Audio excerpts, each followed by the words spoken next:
Hello, everyone. Welcome, one and all, to Clinquant Bosom Friends' production of The Tragedy of Othello, The Moor of Venice by William Shakespeare. Tonight's performance is dedicated to the memory of Prince Valentine Oke-Nwogu. May he rest in peace. The show will begin in approximately 5 minutes, but first, a little bit about this play. Shakespeare wrote Othello probably in 1603. The play is set during the contemporary Ottoman Venetian War, which was fought between 1570 and 1573. Venice had been in control of the island of Cyprus for about 100 years at the time of the war, and the Ottomans were warring over it. The story revolves around two characters, Othello and Iago. Othello is a military commander of the Moorish race who is serving as a general of the Venetian army in defense of Cyprus against the invasion by Ottoman Turks. He has recently married Desdemona, a beautiful and wealthy Venetian lady much younger than himself, against the wishes of her father. Iago is Othello's malevolent ensign who maliciously stokes his master's jealousy. Due to its enduring themes of passion, jealousy, and race, this play is still topical and popular and is widely performed with numerous adaptations. So Shakespeare's Othello is itself an adaptation of the Italian writer Cinto's tale, Un Capitano Moro, a Moorish captain, which was performed in 1565. It was part of a collection of 100 tales in the style of Boccaccio's Decameron. Cinto's tale may have been based on an actual incident occurring in Venice at about 1508. It also resembles an incident described in one of the stories narrated in the 1001 Arabian Nights. So Othello's race is often seen as Shakespeare's way of isolating the character culturally as well as visually from the Venetian nobles and officers. The title Moor implies a religious other of North African or Middle Eastern descent. And though the actual racial definition of the term is murky, the implications are religious as well as racial. So many critics have noted references to demonic possession throughout the play, especially in relation to Othello's epilepsy, a condition which in Shakespeare's time was associated with possession. There have been many differing views on the character of Othello over the years. A.C. Bradley calls Othello the most romantic of all Shakespeare's heroes. He also calls Othello the greatest poet of them all. Although W.H. Auden observed that any consideration of the play must be primarily occupied not with its official hero, but with its villain. So, Iago. The old fable of the scorpion and the frog goes something like this. A scorpion needs to cross the river, but is unable to do so. So he asks a lowly frog for a lift. Hesitant to carry him on his exposed back, the frog makes the scorpion promise that he will not, under any circumstances, sting the frog. Halfway across the river, the scorpion sinks his tail deep into the frog's back, dooming both of them to a watery grave. And as the frog asks, as they sink, the frog asks the scorpion, "Why did you do it?" And the scorpion responds, "I couldn't help myself. It's my nature." Iago's nature seems nothing but pure malice. He is possibly the most evil of all of Shakespeare's characters. And in fact, by comparison, even Darth Vader seems to have more compassion. Iago's motivation to ensnare the virtuous Othello seems so slight, and the hate-filled revenge exacted upon the Moor seems severely disproportionate to the crime of essentially being passed over for promotion. In fact, Iago is so filled with poison, he doesn't just get revenge, he destroys the lives of everyone around him. I mean, we all know what it's like when the ill-equipped underling is awarded the position that was our own hard work is clearly earned, but very few of us allow this oversight to fuel a homicidal rage, which is part of what makes Iago's nature such a mystery to us.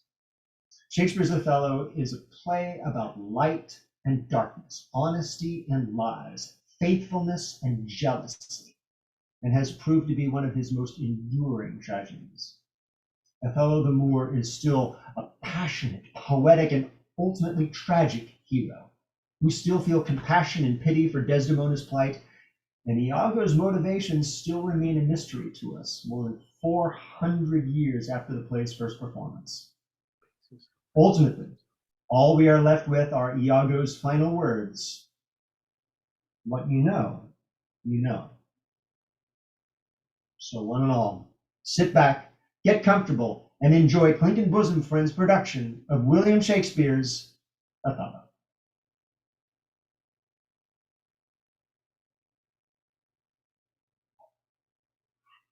Act 1, Scene 1.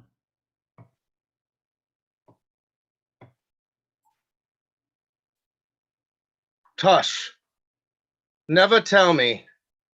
I take it much unkindly that thou, Iago, who hast had my purse, as if the strings were thine, shouldst know of this. Lud, but you will not hear me if ever I did dream of such a matter. Abhor me. Thou toldst me thou didst hold him in thy hate. Despise me if I do not. The three great ones of the city in personal suit to make me his lieutenant, off capped to him, and by the faith of man I know my price. I am worth no worse a place, but he, as loving his own pride and purposes, evades them with a bombast circumstance horribly stuffed with epithets of war.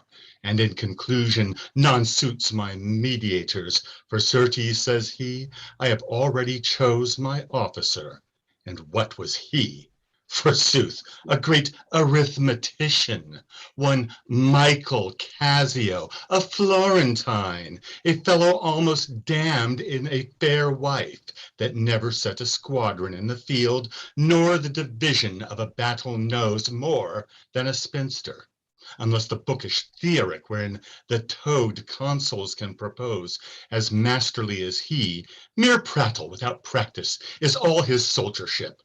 But he, sir, had the election, and I, of whom his eyes had seen the proof at Rhodes, at Cyprus, and on other grounds, Christian and heathen, must then be belied and calmed by debitor and creditor. This countercaster, he in good time must his lieutenant be, and I, God bless the Marc, his moorships ancient. By heaven, I rather would have been his hangman. Why, there's no remedy. 'Tis the curse of service. Preferment goes by letter and affection, and not by old gradation, where each second stood heir to the first. Now, sir, be judge yourself whether I in any just term am affined to love the more. Well, I would not follow him then. Oh, sir, content you. I follow him to serve my turn upon him. We cannot all be masters, nor all masters cannot be truly followed. You shall mark many a duteous and knee-crooking knave that, doting on his own obsequious bondage, wears out his time, much like his master's ass. For naught but provender, and when he's old cashiered, whip me such honest knaves. Others there are who, trimmed in forms and visages of duty, keep yet their hearts attending on themselves, and throwing but shows of service on their lords, do well thrive by them, and when they have lined their coats, do themselves homage. These fellows have some soul, and such a one do I profess myself. For, sir, it is as sure as you are Rodrigo. Were I the Moor, I would not be Iago. In following him, I follow but myself. Heaven is my judge, not I for love and duty, but seeming so for my peculiar end. For when my outward action doth demonstrate the native act and figure of my heart in complement extern, 'tis not long after but I will wear my heart upon my sleeve for daws to peck at. I am not what I am. What a full fortune does the thick lips owe, if he can carry it thus? Call up her father, rouse him, make after him, poison his delight, proclaim him in the streets.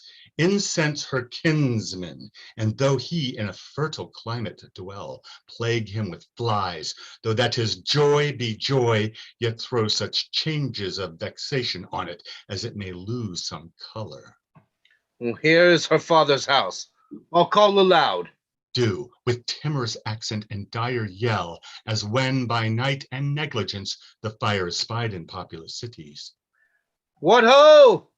Brabantio! Signor Brabantio! Ho! Awake! What ho, Brabantio! Thieves! Thieves! Thieves! Look to your house, your daughter and your bags! Thieves! Thieves! What is the reason of this terrible summons? What is the matter there? Signor, is all your family within? Are all your doors locked? Why? Wherefore ask you this? Zounds, sir, you're robbed, for shame. Put on your gown. Your heart is burst. You have lost half your soul. Even now, very now, an old black ram is topping your white ewe. Arise, arise, awake the snorting citizens with the bell, or else the devil will make a grandsire of you. Arise, I say. What, have you lost your wits? Most Reverend Signor, do you know my voice? Not I. What are you? My name is Roderigo. Oh, the worse are welcome.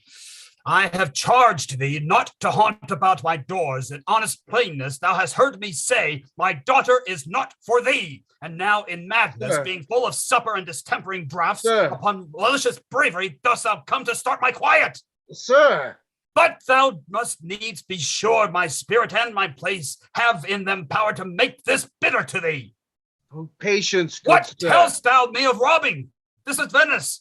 My house is not a grange. Most grave Brabantio, in simple and pure soul I come to you. Zounds, sir, you are one of those that will serve God if the devil bid you, because we come to do you service, and you think we are ruffians. You'll have your daughter covered with a Barbary horse. You'll have your nephews neigh to you. You'll have coursers for cousins and genets for germans. What profane wretch art thou? I am one, sir, that comes to tell you your daughter and the Moor are now making the beast with two backs. Thou art a villain. You are a senator. This shalt thou answer. I know thee, Roderigo. Sir, I will answer anything. But I beseech you, if to be your pleasure and most wise consent, as partly I find it is, that your fair daughter at this odd even and dull watch of the night, transported with no worse nor better guard, but with a knave of common hire, a gondolier, to the gross clasp of a lascivious Moor.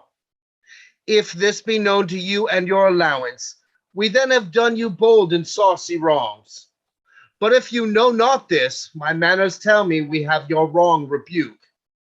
Do not believe that, from the sense of all civility, I thus would play and trifle with your reverence.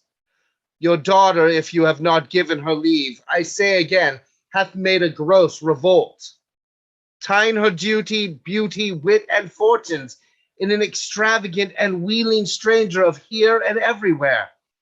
Straight satisfy yourself. If she be in her chamber or your house, let loose on me the justice of the state for thus deluding you. Oh, strike on the tinder, ho! Give me a taper! Call up all my people! This accident is not unlike my dream. Believe of it oppresses me already. Light, I say, light! Farewell, for I must leave you. It seems not meet nor wholesome to my place to be produced, as, if I stay, I shall, against the Moor, for I do know the state. However, this may gall him with some check.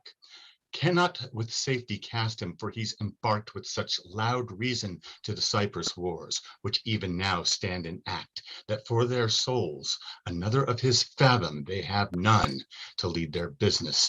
In which regard, though I do hate him as I do hell pains, yet for necessity of present life, I must show out a flag and sign of love, which is indeed but sign, that you shall surely find him. Lead to the Sagittary the raised search, and there I will be with him. So farewell. It is too true an evil. Gone she is. And what's to come of my despised time is naught but bitterness. Now, Roderigo, where didst thou see her? Oh, unhappy girl, with the Moor, sayst thou? Who would be a father? How didst thou know 'twas he? Oh, she deceives me past thought. What said she to you? Get more tapers! Raise all my kindred! Are they married, thank you? Truly, I think they are. Oh, heaven!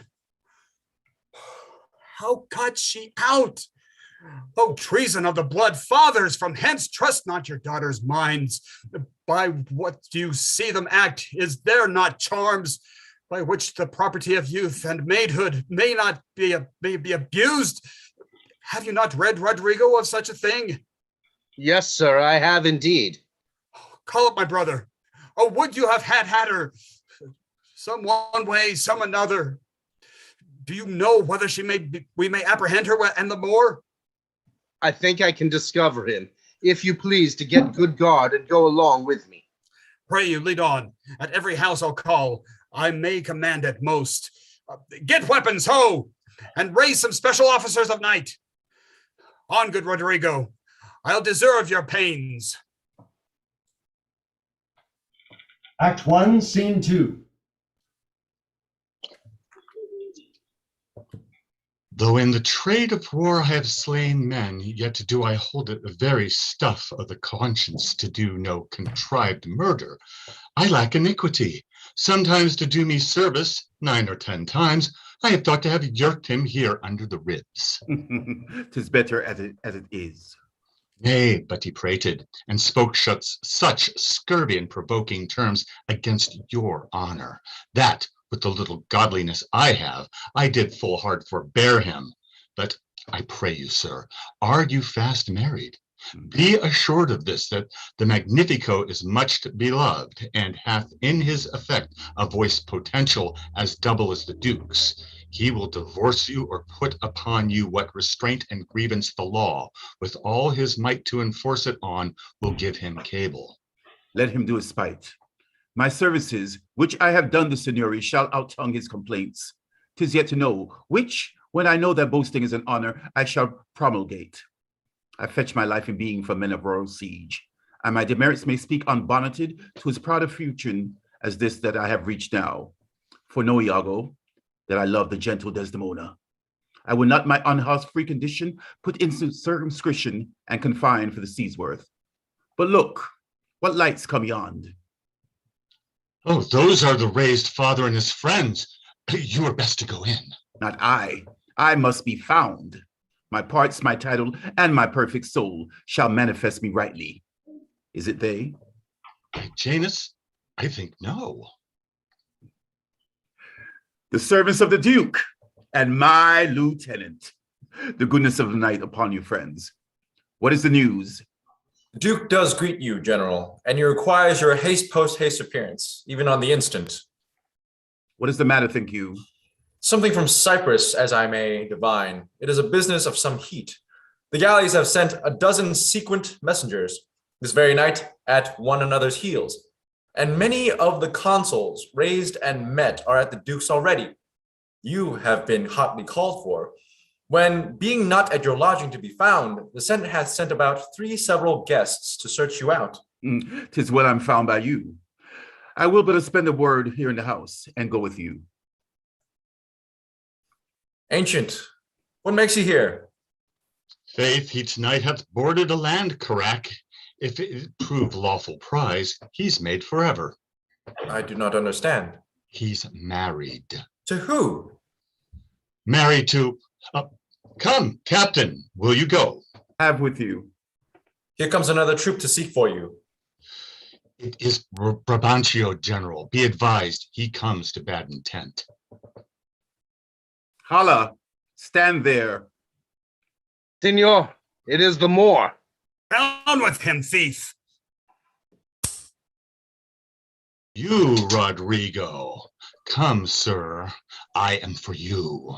Heap up your bright swords, for the dew will rust them. Good Senor, you shall more command with years than with your weapons. O thou foul thief, where hast thou stowed my daughter? Damned as thou art, thou hast enchanted her.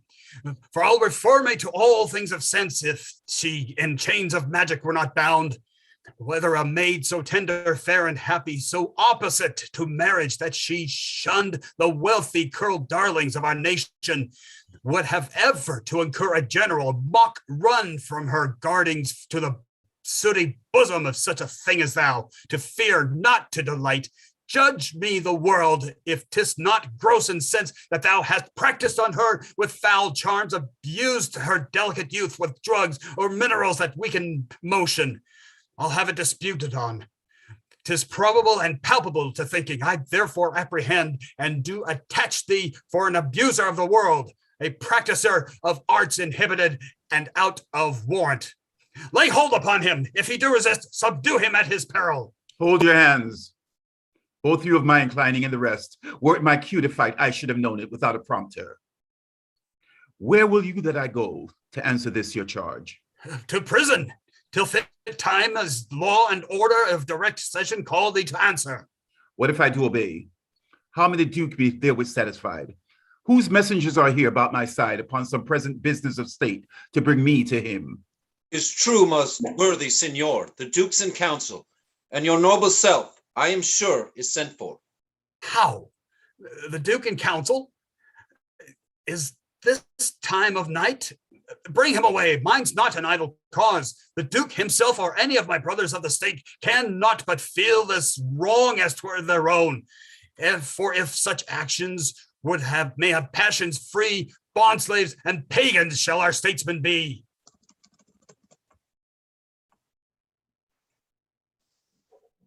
Act 1, Scene 3. There is no composition in these news that gives them credit. Indeed, they are disproportioned. My letters say 107 galleys. And mine 140. And these 200. But though they jump not on a just account, as in these cases where the aim reports, 'tis oft with difference, yet do they all confirm a Turkish fleet and bearing up to Cyprus. Nay, it is possible enough to judgment. I do not secure me in the error, but the main article I do approve in fearful sense. What ho! What ho! What ho! A message from the galleys. Now, what's the business? Turkish preparation makes for roads, so I was bid report to thee the state by Signor Angela. How say you of this charge? This cannot be, but no assay of reason. 'Tis a passion to keep us in false gaze when we consider the importancy of Cyprus to the Turk. And let ourselves again but understand that as it more concerns the Turk than Rhodes, so may he with more facile question bear it. For that it stands not in such warlike brace, but altogether lacks the abilities that Rhodes is dressed in. If we make thought of this, we must not think the Turk is so unskillful to leave that latest which concerns him first, neglecting an attempt of ease and gain to wake and wage a danger profitless. Nay, in all confidence, he is not for Rhodes. Here is some more news. The Ottomites, reverend and gracious, steering with due course towards the Isle of Rhodes, have here enjoined to them with an after fleet. Aye, so I thought. How many as you guess? Of 30 sail. And now they do esteem their backward course, bearing with frank appearance their purposes towards Cyprus. Signor Montano, your trusting most valiant servitor with his free duty recommends you thus, and prays you to believe him. 'Tis certain then for Cyprus. Marcus Lucius, is he not in town? He's now in Florence. Write from us to him. Post, haste, dispatch. Here comes Brabantio and the valiant Moor. Valiant Othello, we must straight employ you against the general enemy Ottoman. I did not see you Welcome, gentle signor. We lacked your counsel and your help tonight. So did I yours. Good, your grace, pardon me. Neither my place nor aught I heard of business hath raised me from my bed, nor doth the general care take hold on me for my particular grief. It is so floodgate and overbearing nature that it engulfs and swallows other sorrows, and it is still itself. Why, what's the matter? My daughter. My daughter. Dead? Aye, to me. She is abused, stolen from me, and corrupted by spells and medicines brought of mountain banks, and for nature so preposterously to err, being not deficient, blind, or lame of sense, sans witchcraft could not. Whoe'er he be that in this foul proceeding hath thus beguiled your daughter of herself, and you of her, the bloody book of law, you shall yourself read in the bitter letter after your own sense. Yea, though our proper son stood in your action. Humbly, I thank your grace. Here is the man, this Moor, whom now it seems your special mandate for the state affairs hath hither brought. We are very sorry for it. What, in your own part, can you say to this? Nothing, but this is so. Most potent, grave, and reverend signors, my very noble and approved good masters, that I have taken away this old man's daughter. 'Tis most true, true. I have married her.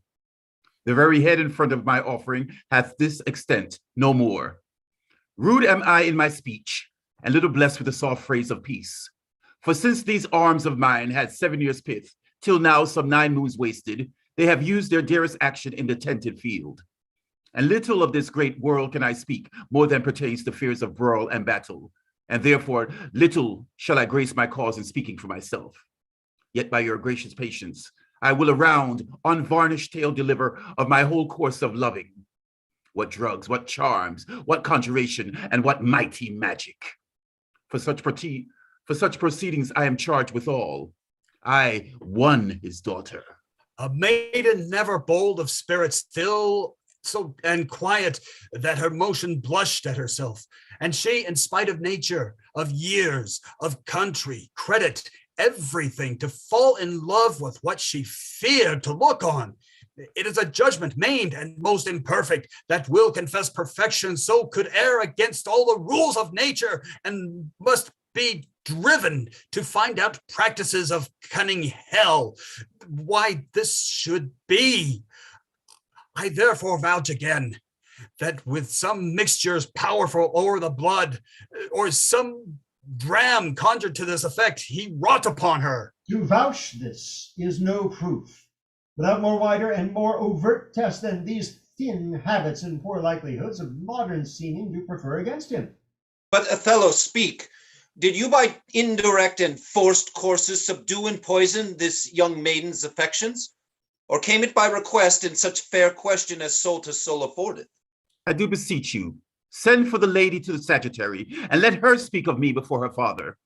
If you find me foul in her report, the trust, the office I do hold for you, not only take away, but let your sentence even fall upon my life.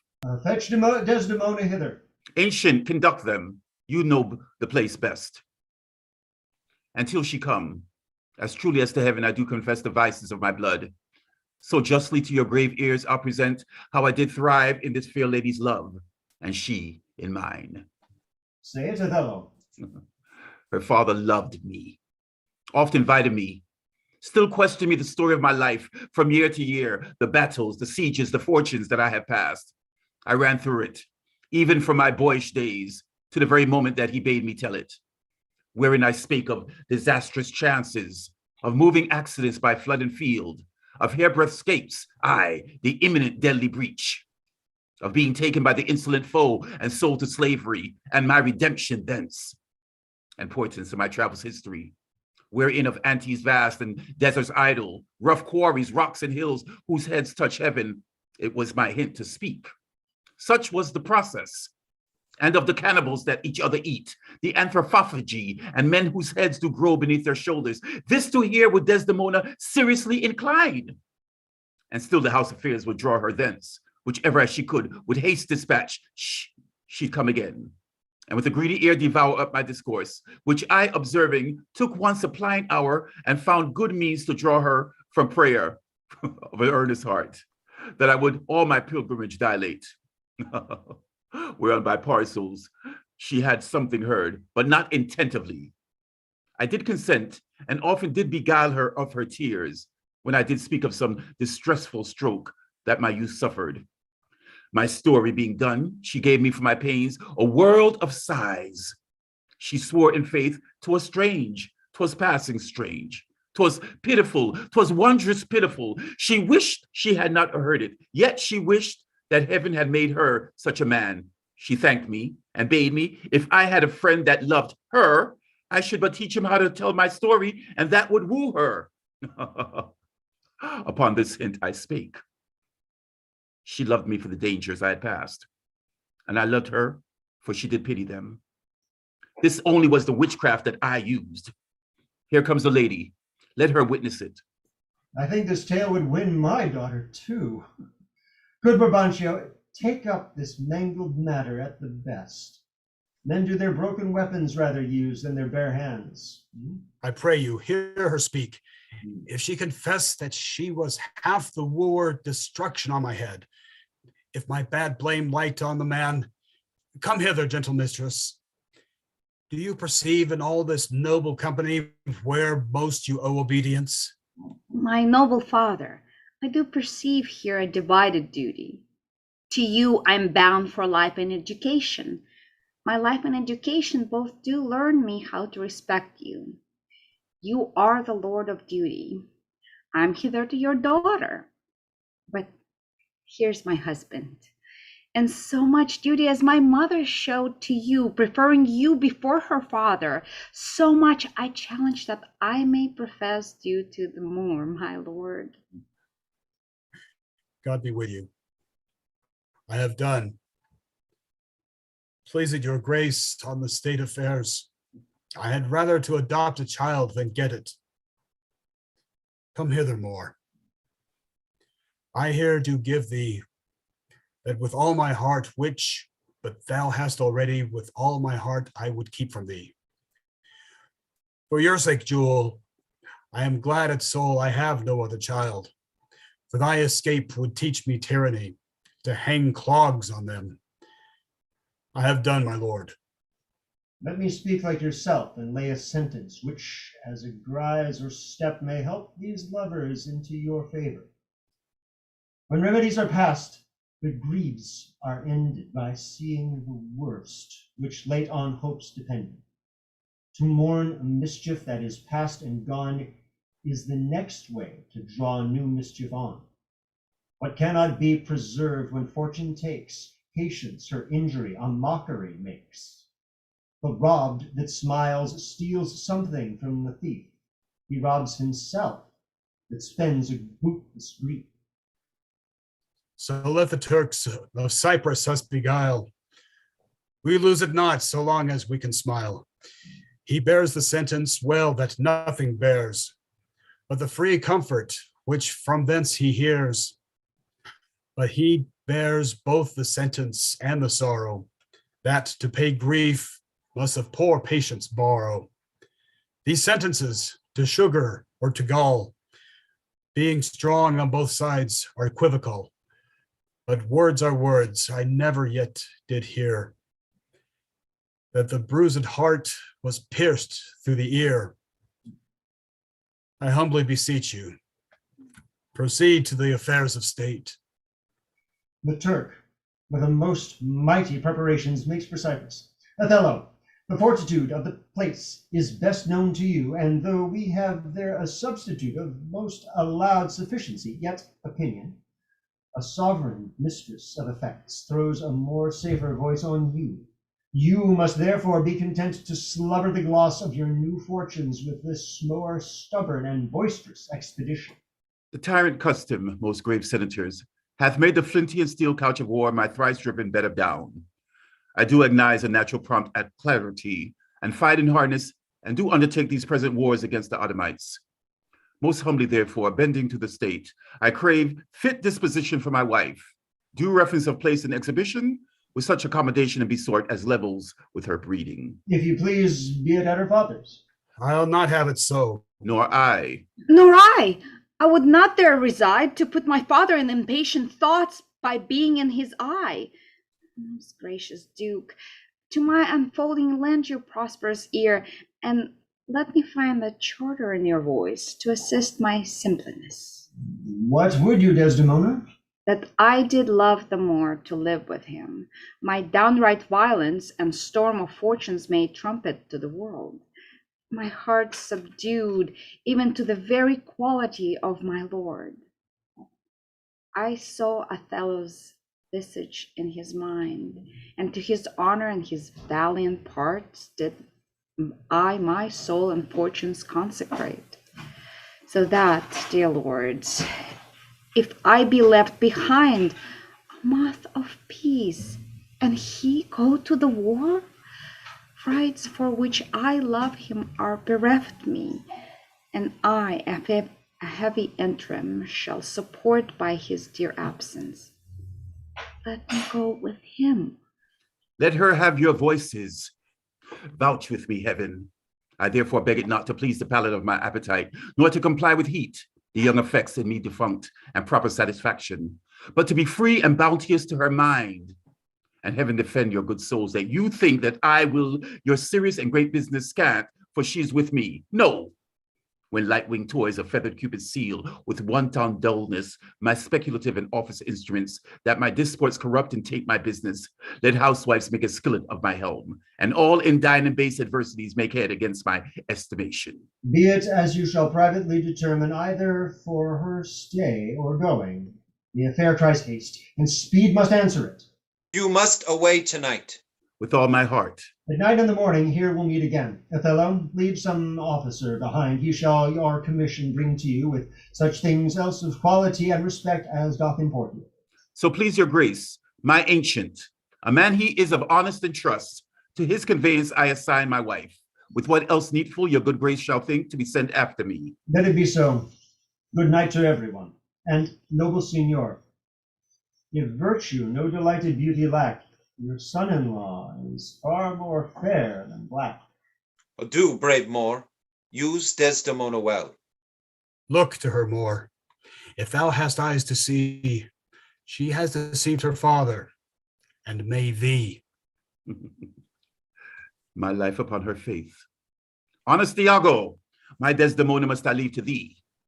I prithee, let thy wife attend on her, and bring them after in the best advantage. Come, Desdemona. I have but an hour of love, of worldly matters and directions to spend with thee. We must obey the time. Iago. What sayest thou, noble heart? What will I do, thinkest thou? Do I go to bed and sleep? I will incontinently drown myself. If thou dost, I shall never love thee after. Why, thou silly gentleman. It is silliness to live when to live is torment. And then have we a prescription to die when death is our physician. Oh, villainous, I have looked upon the world for 4 times 7 years, and since I could distinguish betwixt a benefit and an injury, I never found man that knew how to love himself. Ere I would say that I would drown myself for the love of a guinea hen. I would change my humanity with a baboon. What should I do? I confess it is my shame to be so fond, but it is not in my virtue to amend it. Virtue, a fig! 'Tis in ourselves that we are thus or thus. Our bodies are our gardens, to the which our wills are gardeners. So that if we will plant nettles, or sow lettuce, let hyssop and weed up time, supply it with one gender of herbs, or distract it with many, either to have it sterile with idleness, or manured with industry. Why, the power and corrigible authority of this lies in our wills. If the balance of our lives had not one scale of reason to poise another of sensuality, the blood and baseness of our natures would conduct us to most preposterous conclusions. but we have reason to cool our raging motions, our carnal stings, our unbitted lusts, whereof I take this that you call love to be a sect or scion. It cannot be. It is merely a lust of the blood and a permission of the will. Come, be a man. Drown thyself. Drown cats and blind puppies. I have professed me, thy friend, and I confess me knit to thy deserving with cables of perdurable toughness. I could never better stayed thee than now. Put money in thy purse. Follow thou the wars. Defeat thy favor with an usurped beard. I say, put money in thy purse. It cannot be that Desdemona should long continue her love to the Moor. Put money in thy purse. Nor he his to her. It was a violent commencement, and thou shalt see an unanswerable sequestration. Put but money in thy purse. These Moors are changeable in their wills. Fill thy purse with money, that to him now is as luscious as locusts, shall be to him shortly as bitter as coloquintara. She must change for youth when she is sated with his body. She will find the error of her choice. She must have charge. She must. Therefore, put money in thy purse. If thou wilt needs damn thyself, do it a more delicate way than drowning. Make all the money thou canst, if sanctimony and a frail vow betwixt an erring barbarian and a super subtle Venetian, not too hard for my wits and all the tribe of hell, thou shalt enjoy her. Therefore, make money. A pox of drowning thyself. It is clean out of the way. Seek thou rather to be hanged in compassing thy joy than to be drowned and go without her. Wilt thou be fast to my hopes if I depend on the issue? Thou art sure of me. Go, make money. I have told thee often, and I retell thee again and again, I less reason. Let us be conjunctive in our revenge against him.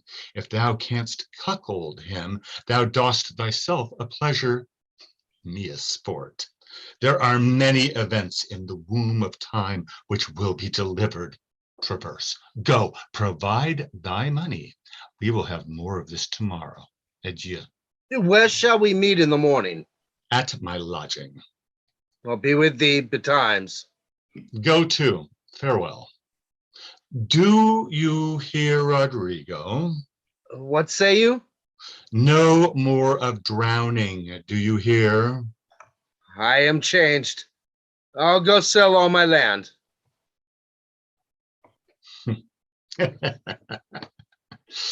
Thus do I ever make my fool my purse, for I mine own gained knowledge should profane, if it would time expend with such a snipe, but for my sport and profit.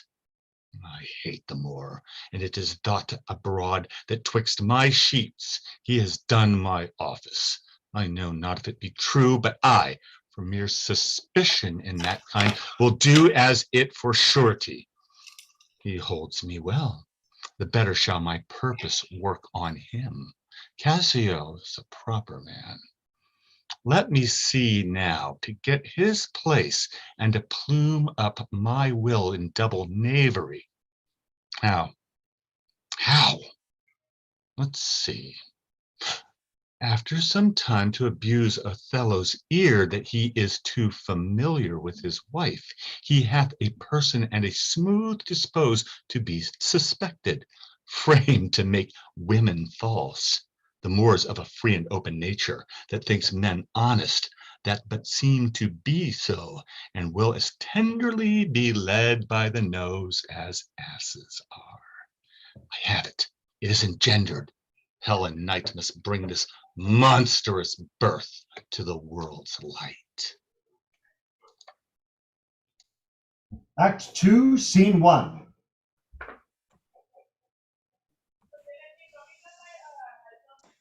From what cape can you discern at sea? Nothing at all. It is a high-wrought flood. I cannot twixt the heaven and the main descry a sail. Methinks the wind hath spoke aloud at land. A fuller blast ne'er shook our battlements, if it hath ruffianed so upon the sea. What ribs of oak, when mountains melt on them, can hold the mortise? What shall we hear of this? A segregation of the Turkish fleet, where Dubat stand upon the foaming shore and chident billow seems to pelt the clouds. The wind shakes surge with high and monstrous mane seems to cast water on the burning bear and quench the guards of the ever-fixed pole. I never did like molestation view on the enchafed blood. If that the Turkish fleet be not ensheltered and embayed, they are drowned. It is impossible they bear it out.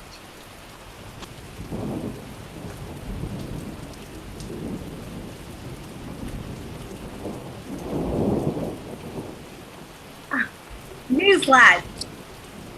Our wars are done. The desperate captors have so banged the Turks that their designment out.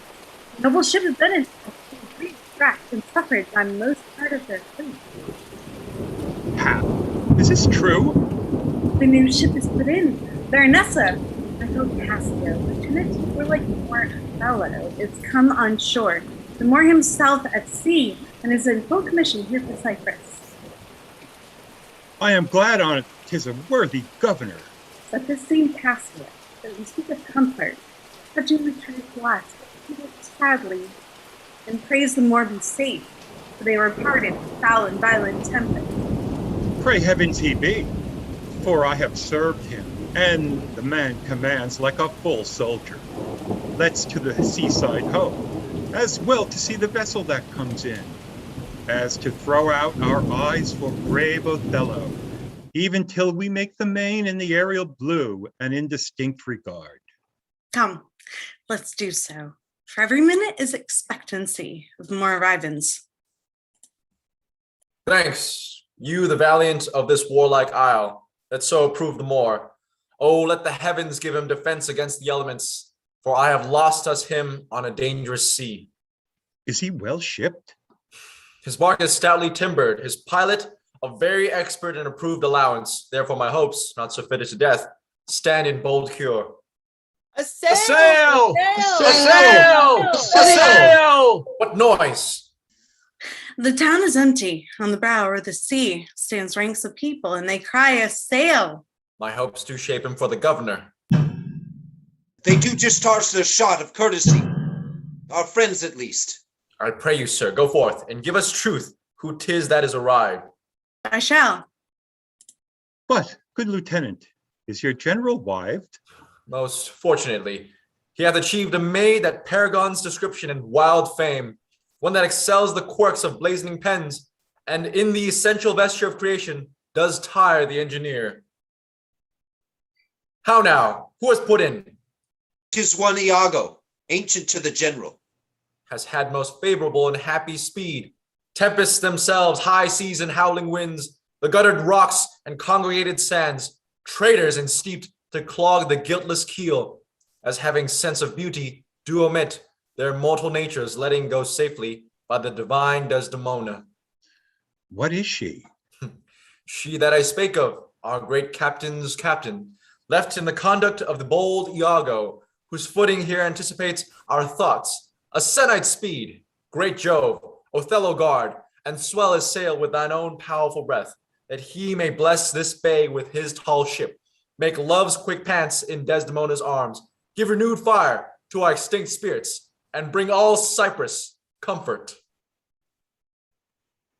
Oh, behold, the richest of the ship is come on shore. Ye men of Cyprus, let her have your knees.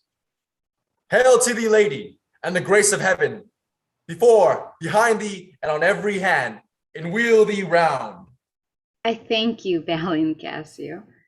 What tidings can you tell me of my lord? He is not yet arrived, nor know I aught, but that he's well and will be shortly here. Oh, but I fear, how lost your company? The great contention of the sea and skies parted our fellowship. But hark, a sail! A sail! A sail! They give their greetings to the citadel. This likewise is a friend. See for the news. Good ancient, you are welcome. Welcome, mistress. Let it not gall your patience. good Iago, that I extend my manners. 'Tis my breeding that gives me this bold show of courtesy. Sir, would she give you so much of her lips as of her tongue she oft bestows on me, you'll have enough. Alas, she has no speech. In faith, too much. I find it still when I have list to sleep. Marry, before your ladyship, I grant, she puts her tongue a little in her heart, and chides with thinking. Have little cause to say so. Oh, come on, come on. You are pictures out of doors, bells in your parlors, wild cats in your kitchens, saints in your injuries, devils being offended, players in your housewifery, and housewives in your bed. Oh, fie upon thee, slanderer! Nay, 'tis true, or else I am a Turk. You rise to play and go to bed to work. You shall not write my praise. No, let me not. What wouldst thou write of me, if thou shouldst praise me? Oh, gentle lady, do not put me to it, for I am nothing if not critical. Come on, an essay. There's one gone to the harbor. Aye, madam. I'm not merry, but I do beguile the thing I am by seeming otherwise. Come, how wouldst thou praise me? I am about it, but indeed my invention comes from my pate as birdlime does from freeze. It plucks out brains and all, but my muse labors, and thus she is delivered. If she be fair and wise, fairness and wit, the one's for use, the other useth it. Well praised. How if she be black and witty? If she be black and there to have a wit, she'll find a white that shall her blackness fit. Worse and worse. How if fair and foolish? She never yet was foolish that was fair, even her folly helped her to an heir. These are old fond paradoxes to make fools laugh in the alehouse. Miserable praise hast thou for her that's foul and foolish. There's none so foul and foolish thereunto, but does foul pranks which fair and wise ones do. Oh, heavy ignorance! Thou praisest the worst best. But what praise couldst thou bestow on a deserving woman indeed, one that in authority of her merit did justly put on the vouch of very malice itself? She that was ever fair and never proud, had tongue at will and yet was never loud, never lacked gold and yet went never gay, fled from her wish and yet said, now I may. She that being angered, her revenge being nigh, bade her wrong stay and her displeasure fly. She that in wisdom never was so frail to change the cod's head for the salmon's tail. She that could think and ne'er disclose her mind, see suitors following and not look behind. She was a wight, if ever such wight were. To do what? To suckle fools and chronicle small beer. Most lame and impotent conclusion. Do not learn from him, Amelia, though he be thy husband.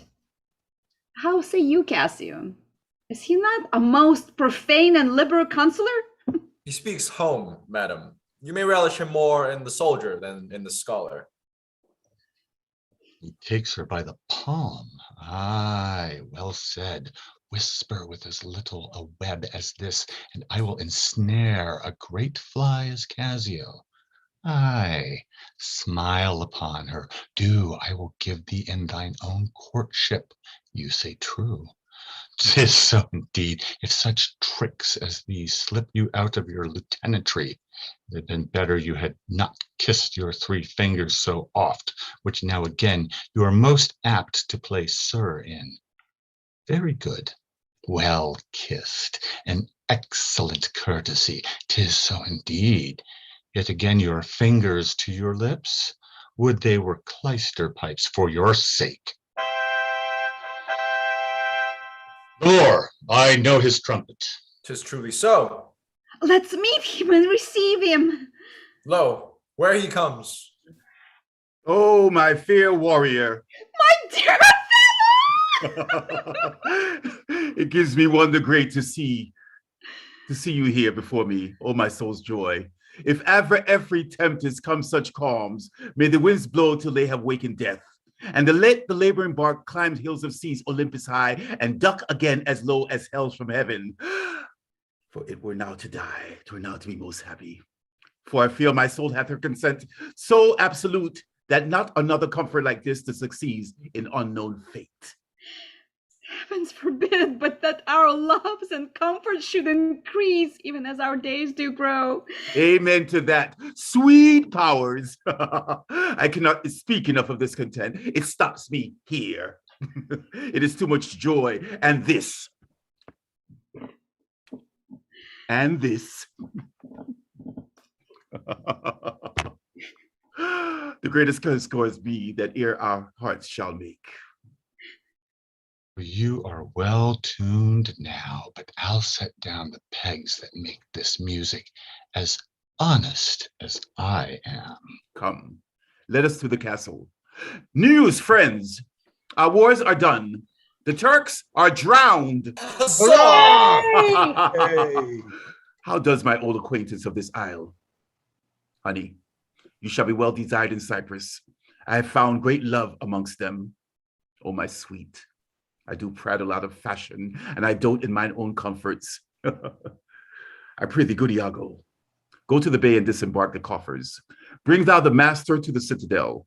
He is a good one, and his worthiness does challenge much respect. Come, Desdemona. Once more, well met at Cyprus.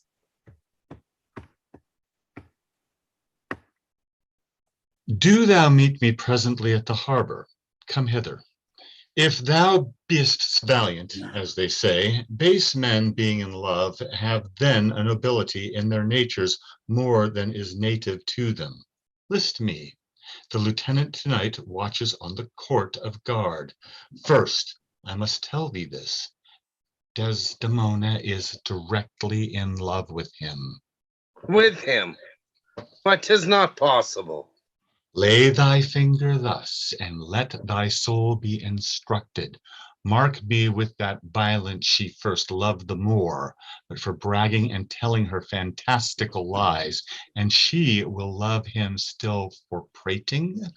Let not thy discreet heart think it. Her eye must be fed, and what delight shall she have to look on the devil? When the blood is made dull with the act of sport, there should be again to inflame it, and to sympathy in years, manners, and beauties, all which the more is defective in. Now, for want of these required conveniences, her delicate tenderness will find itself abused, begin to heave the gorge, disrelish, and abhor the more. Very nature will instruct her in it and compel her to some second choice. Now, sir, this granted, as it is a most pregnant and unforced position, who stands so eminent in the degree of this fortune as Cassio does? Nay, very voluble, no further conscionable than in putting on the mere form of civil and humane seeming, for the better compassing of his salt and most hidden loose affection? Why, none. Why, none. A slipper and a subtle knave, a finder of occasions that as an eye can stamp and counterfeit advantages, though true advantage never present itself. A devilish knave. Besides, the knave is handsome, young, and hath all those requisites in him that folly and green minds look after. A pestilent, complete knave, and the woman hath found him already. I cannot believe that in her. She's full of most blessed condition. Blessed fig's end. The wine she drinks is made of grapes. If she had been blessed, she would never have loved the more. Blessed pudding. Didst thou not see her paddle with the palm of his hand? Didst thou not mark that? Oh, yes, that I did. But that was but courtesy. Lechery. By this hand an index and obscure prologue to the history of lust and foul thoughts. They met so near with their lips that their breaths embraced together. Villainous thoughts. Rodrigo, when these mutualities so marshal the way, hard at hand comes the master and main exercise, the incorporate conclusion. Pish, but sir, be you ruled by me? I have brought you from Venice. Watch you tonight for the command. I'll lay it upon you. Cassio knows you not. I'll not be far from you. Do you find some occasion to anger Cassio, either by speaking too loud, or tainting his discipline, or from what other course you please, which the time shall more favorably minister? Well, Sir, he is rash and very sudden in choler, and happily may strike at you.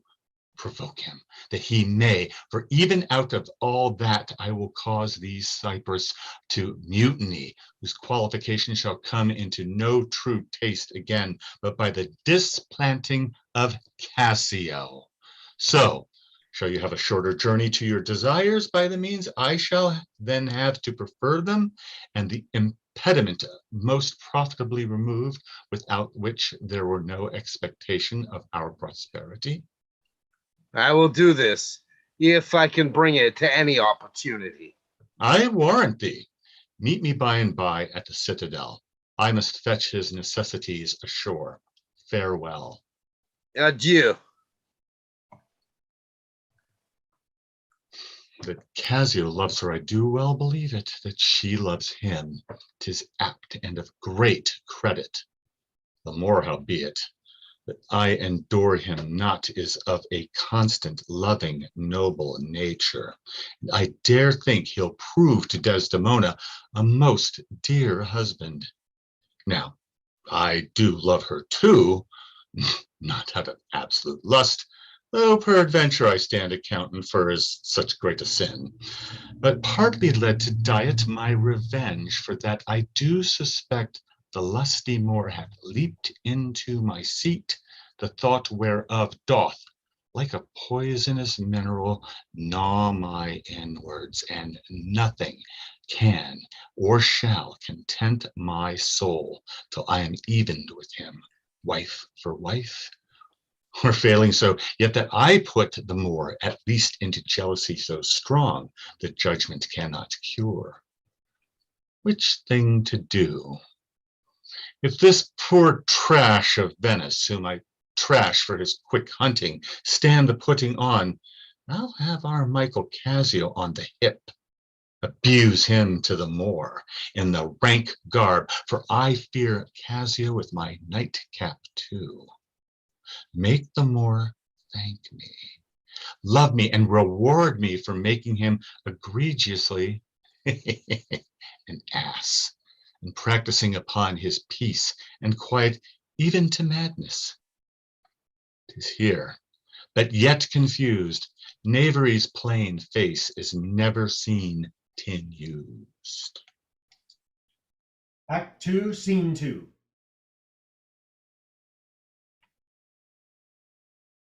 It is Othello's pleasure, our noble and valiant general, that upon certain tidings now arrived importing the mere perdition of the Turks' wreath, every man put himself into triumph, some to dance and some to make bonfires, each man to what sport and revels his addiction leads him. For besides these beneficial news, it is the celebration of his nuptial. For so much as was his pleasure should be proclaimed, all offices are open, and there is full liberty of feasting for this present hour of 5 until the bell hath tolled 11. Heaven bless the sight of Cyprus and our noble general Othello. Act 2, Scene 3. Good Michael, look you to the guard tonight. Let's teach ourselves that honorable stop, not to our sport discretion.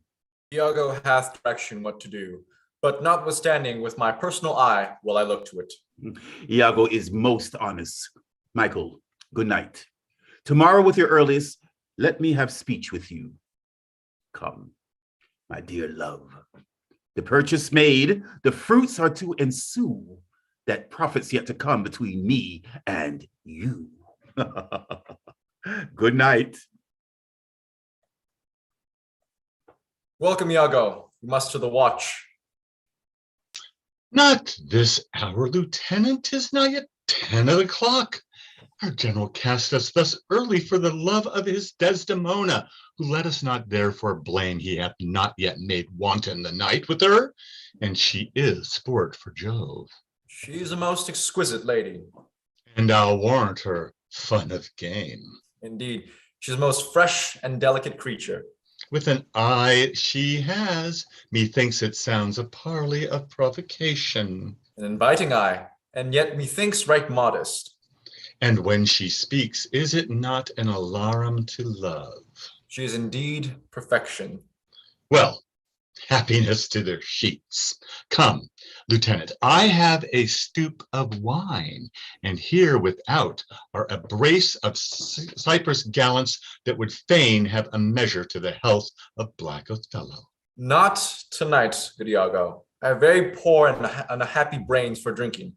I could well wish courtesy would invent some other custom of entertainment. Well, they are our friends, but 1 cup.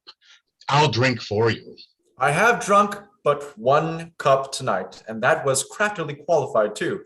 And behold, what innovation it makes here. I'm unfortunate in the infirmity, and dare not task my weakness with any more. What, man? 'Tis a night of revels. The gallants desire it. Where are they? They're at the door. I pray you, call them in. I'll do it, but it dislikes me. I can fasten but 1 cup upon him, that with that which he hath drunk tonight already, he'll be as full of quarrel and offense as my young mistress's dog. Now my sick fool Roderigo, whom love hath turned almost the wrong side out to Desdemona, hath tonight caroused, potations pottled deep. And he's to watch 3 lads of Cyprus, noble swelling spirits that hold their honors in a wary distance, the very elements of this warlike isle. Have I tonight flustered with flowing cups, and they watch too. Now amongst this flock of drunkards, am I to put Cassio in some action that may offend the isle? But here they come. In consequence, do but approve my dream. My boat sails freely, both with wind and stream. For God, they have given me a rouse already. Oh, good faith, a little one, not past a pint, as I am a soldier. Some wine, ho! And let me the canakin clink, clink, and let me the canakin clink. A soldier's a man, a life's but to span, why then let the soldier drink. Some wine, boys. For God, an excellent song. I learned it in England, where indeed they are most potent in potting. Your Dane, your German, and your swag-bellied Hollander, drink, ho, are nothing to your English. Is your Englishman so expert in his drinking? Why, he drinks you with facility. Your Dane dead drunk, he sweats not to overthrow your Almain. He gives your Hollander a vomit, ere the next pottle can be filled. To the health of our general. I am for it, Lieutenant, and I'll do you justice. Oh, sweet England, King Stephen was a worthy peer. His breeches cost him but a crown. He held them 6pence all too dear. With that he called the tailor lown. He was a wight of high renown. And thou art but of low degree. 'Tis pride that pulls the country down. Then take thine old cloak about thee. Some wine, ho? Why, this is a more exquisite song than the other. Will you hear it again? No, for I hold him to be unworthy of his place that does those things. Well, God's above all, and there be souls must be saved, and there must be souls not be saved. It's true, good lieutenant. For my own part, no offense to the general nor any man of quality, I hope to be saved. And so do I, Lieutenant. Aye, but by your leave, not before me, the lieutenant is to be saved before the ancient. Let's have no more of this. That's to our affairs. Forgive us our sins, gentlemen. Let's look to our business. Do not think, gentlemen, I am drunk. This is my ancient. This is my right hand, and this is my left. I'm not drunk now. I can stand well enough and speak well enough. Excellent. Well. Why, very well then. You must not think then that I am drunk. To the platform, masters. Come, let's see the watch. You see, this fellow has gone before. He is a soldier fit to stand by Caesar and give direction, and do but see his vice. 'Tis to his virtue a just equinox.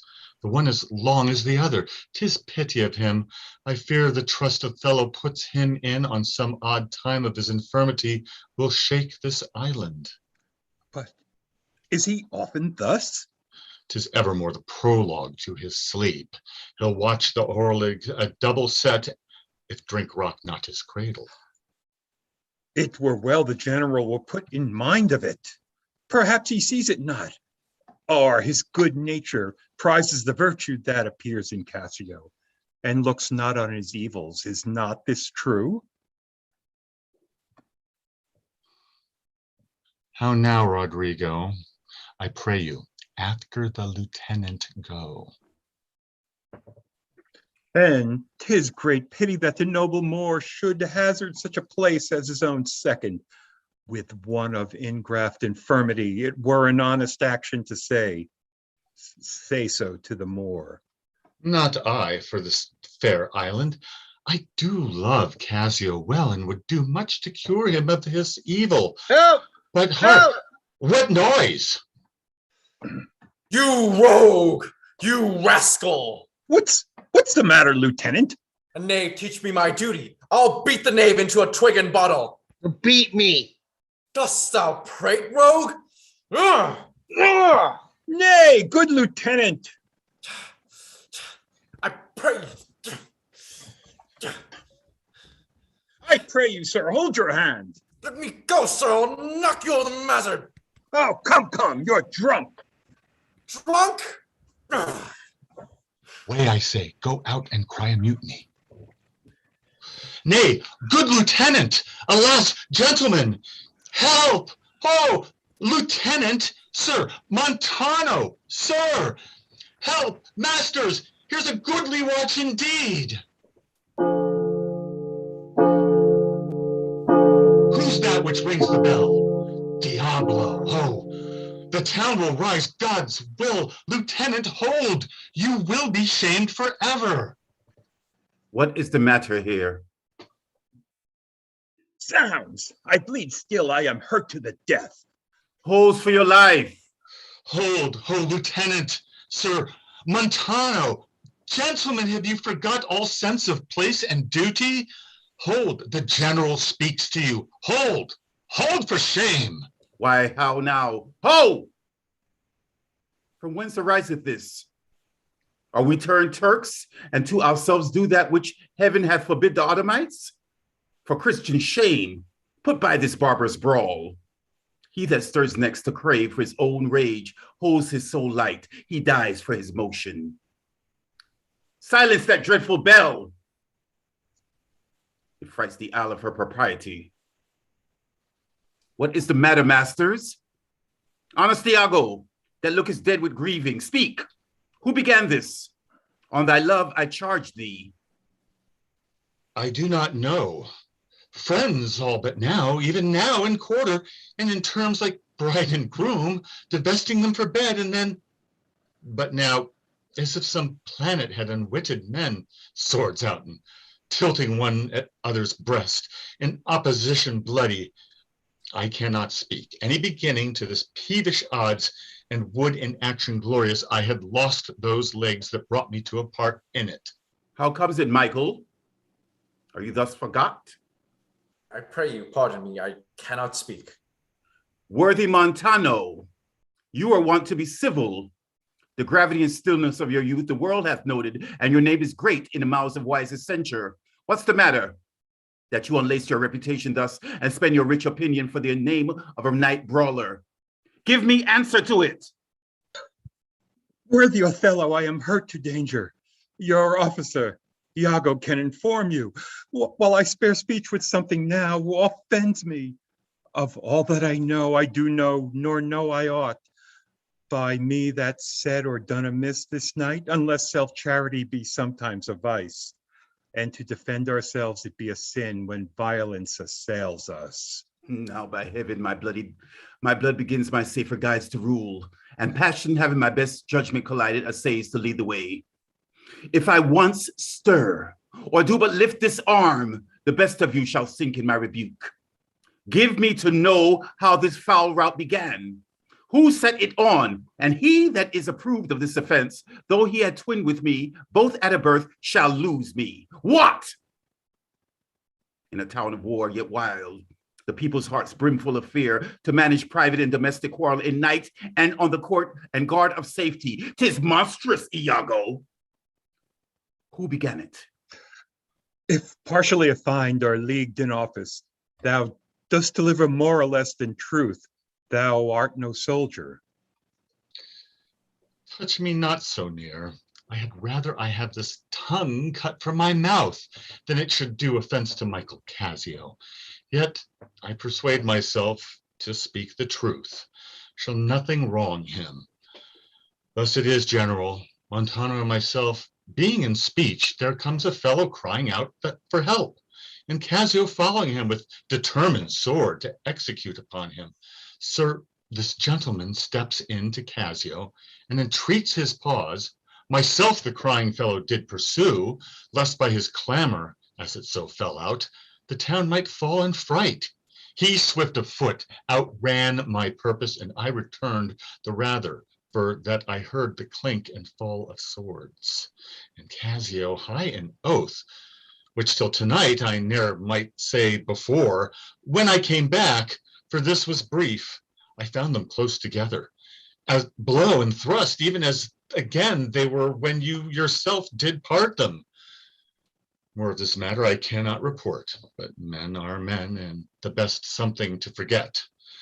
Though Cassio did some little wrong to him, as men in rage strike those that wish them best, yet surely Cassio, I believe, received from him that fled some strange indignity, which patience could not pass. I know, Iago.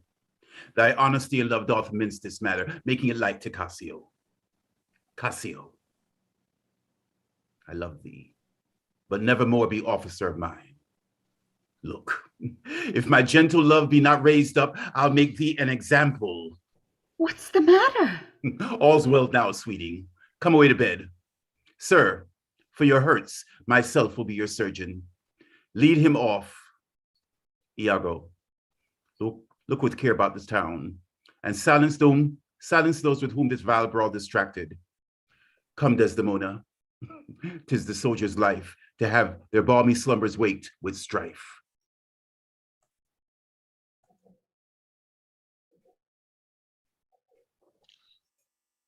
What are you hurt, Lieutenant?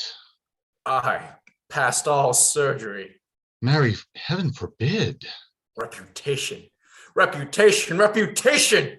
Oh, I have lost my reputation. I have lost the immortal part of myself, and what remains is bestial. My reputation, Iago, my reputation. As I am an honest man, I thought you had received some bodily wound. There is more sense in that than in reputation. Reputation is an idle and most false imposition, oft got without merit and lost without deserving. You have lost no reputation at all, unless you repute yourself such a loser. What, man? There are ways to recover the general again. You are but now cast in his mood, a punishment more in policy than in malice. Even so, as one would beat his offenseless dog to affright an imperious lion, sue to him again. and he's yours. I will rather sue to be despised than to deceive so good a commander with so slight, so drunken, and so indiscreet an officer. Drunk, and speak parrot, and squabble, swagger, swear, and discourse fustian with one's own shadow? O thou invisible spirit of wine, if thou hast no name to be known by, let us call thee devil. What was he that followed with your sword? What had he done to you? I know not. It's possible. I remember a mass of things, but nothing distinctly. A quarrel, but nothing wherefore. God, what, that men should put an enemy in their mouths to steal away their brains, that we should, with joy, pleasance, revel, and applause, transform ourselves into beasts.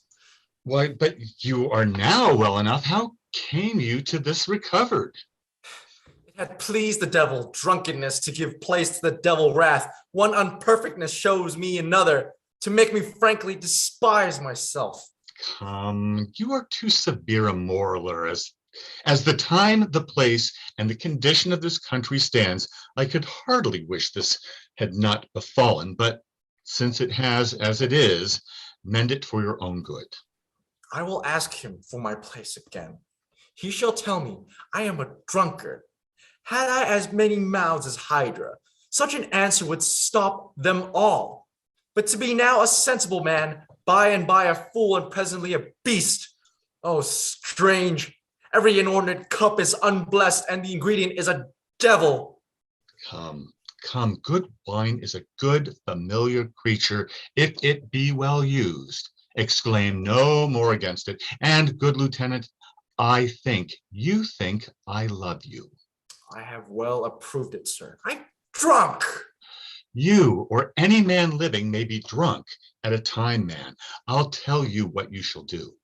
Our general's wife is now the general, may say so in this respect, for that he hath devoted and given up himself to the contemplation, mark, and denotement of her parts and graces. Confess yourself freely to her, importune her, help to put you in your place again.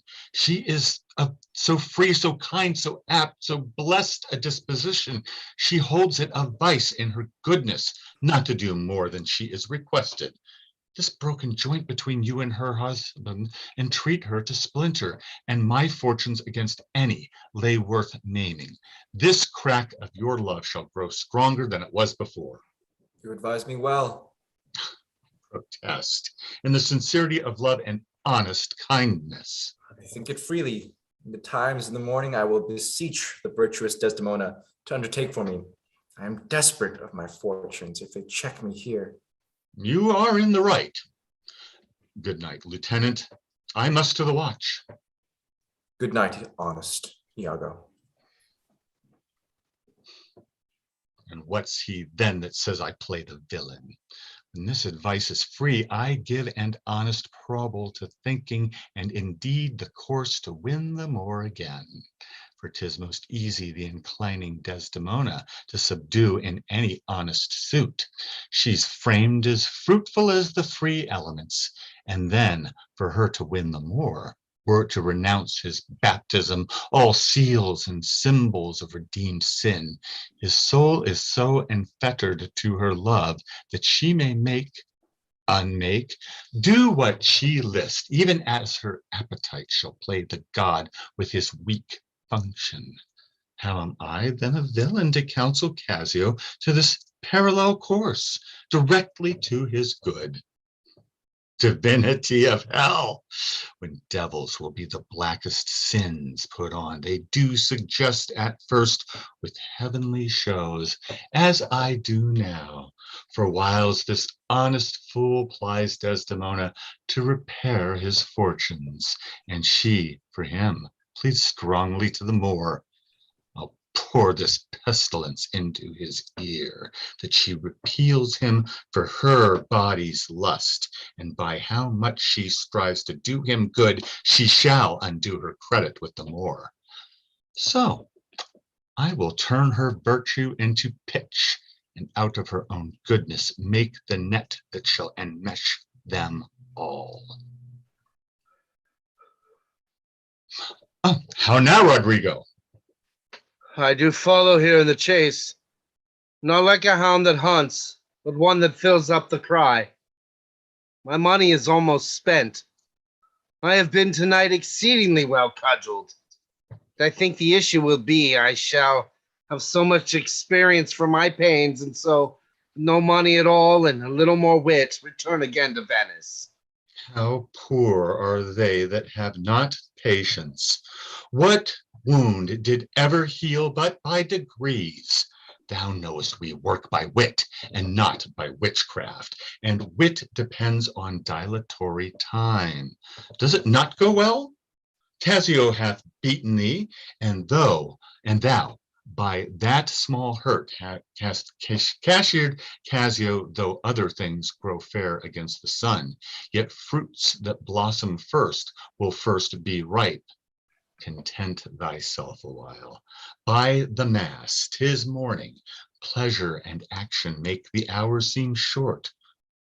Retire thee, go where thou art billeted.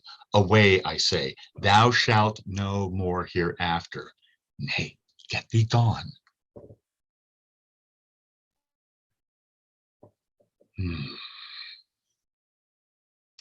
Two things are to be done. My wife must move for Cassio to her mistress. I'll set her on. Myself the while to draw the more apart and bring him jump when he may Cassio find. Soliciting his wife, aye, that's the way. Dull not device by coldness and delay. Act 3, Scene 1. Masters, play here. I will content your pains. Something that's brief and bid good morrow, General.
Why, masters, have your instruments been in Naples that they speak in the nose thus?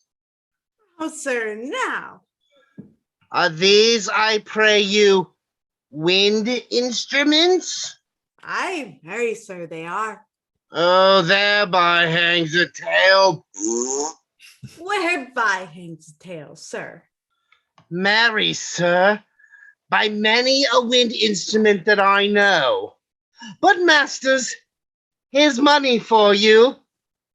And the general so likes your music that he desires you for love's sake to make no more noise with it. Well, sir, we will not. If you have any music that may not be heard, to it again. But as they say to hear music, the general does not greatly care. We have none such, sir. Then put up your pipes in your bag, for all away go.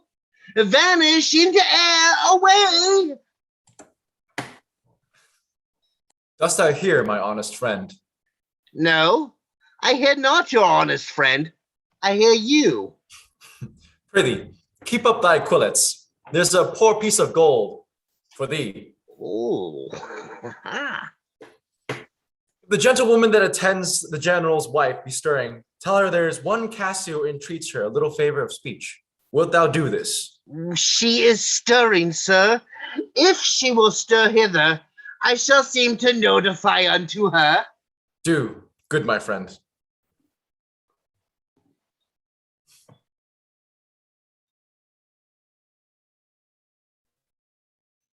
In happy time, Iago. You have not been abed then. Why, no. The day had broke before we parted. I've made bold, Iago, to send in to your wife my suit to her, that is, that she will to virtuous Desdemona procure me some access. I'll send her to you presently, and I'll devise a mean to draw the Moor out of the way, that your converse and business may be more free. I humbly thank you for it. I never knew a Florentine more kind and honest. Good morrow, good lieutenant. I am sorry for your displeasure, but all will sure be well. The general and his wife are talking of it, and she speaks for you stoutly. The Moor replies that he you hurt is of great fame in Cyprus and great affinity, and that in wholesome wisdom he might not but refuse you.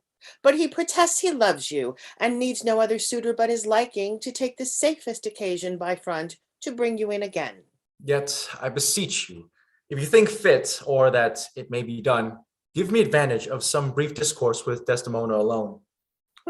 Pray you, come in. I will bestow you where you shall have time to speak your bosom freely. I am much bound to you.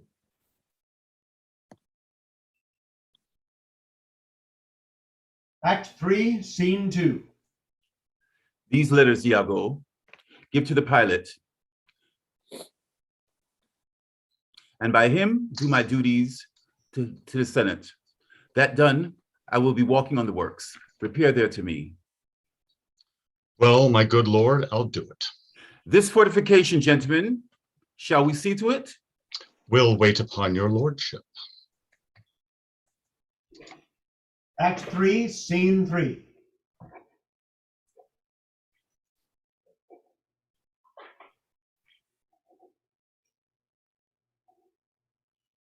Be thou assured, good Cassio, I will do all my abilities in thy behalf.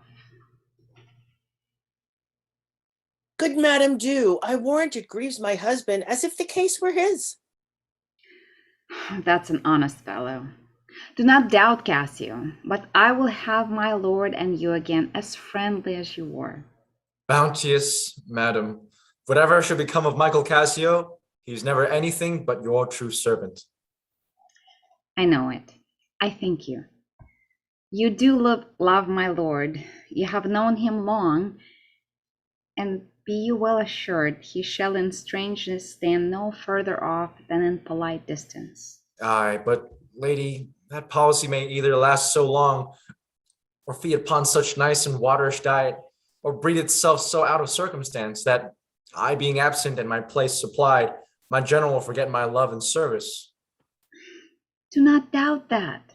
Before Amelia here, I give thee warrant of thy place.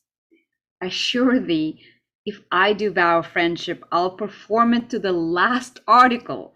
My lord shall never rest. I'll watch him tame and talk him out of patience. His bed shall seem a school, his board a shrift.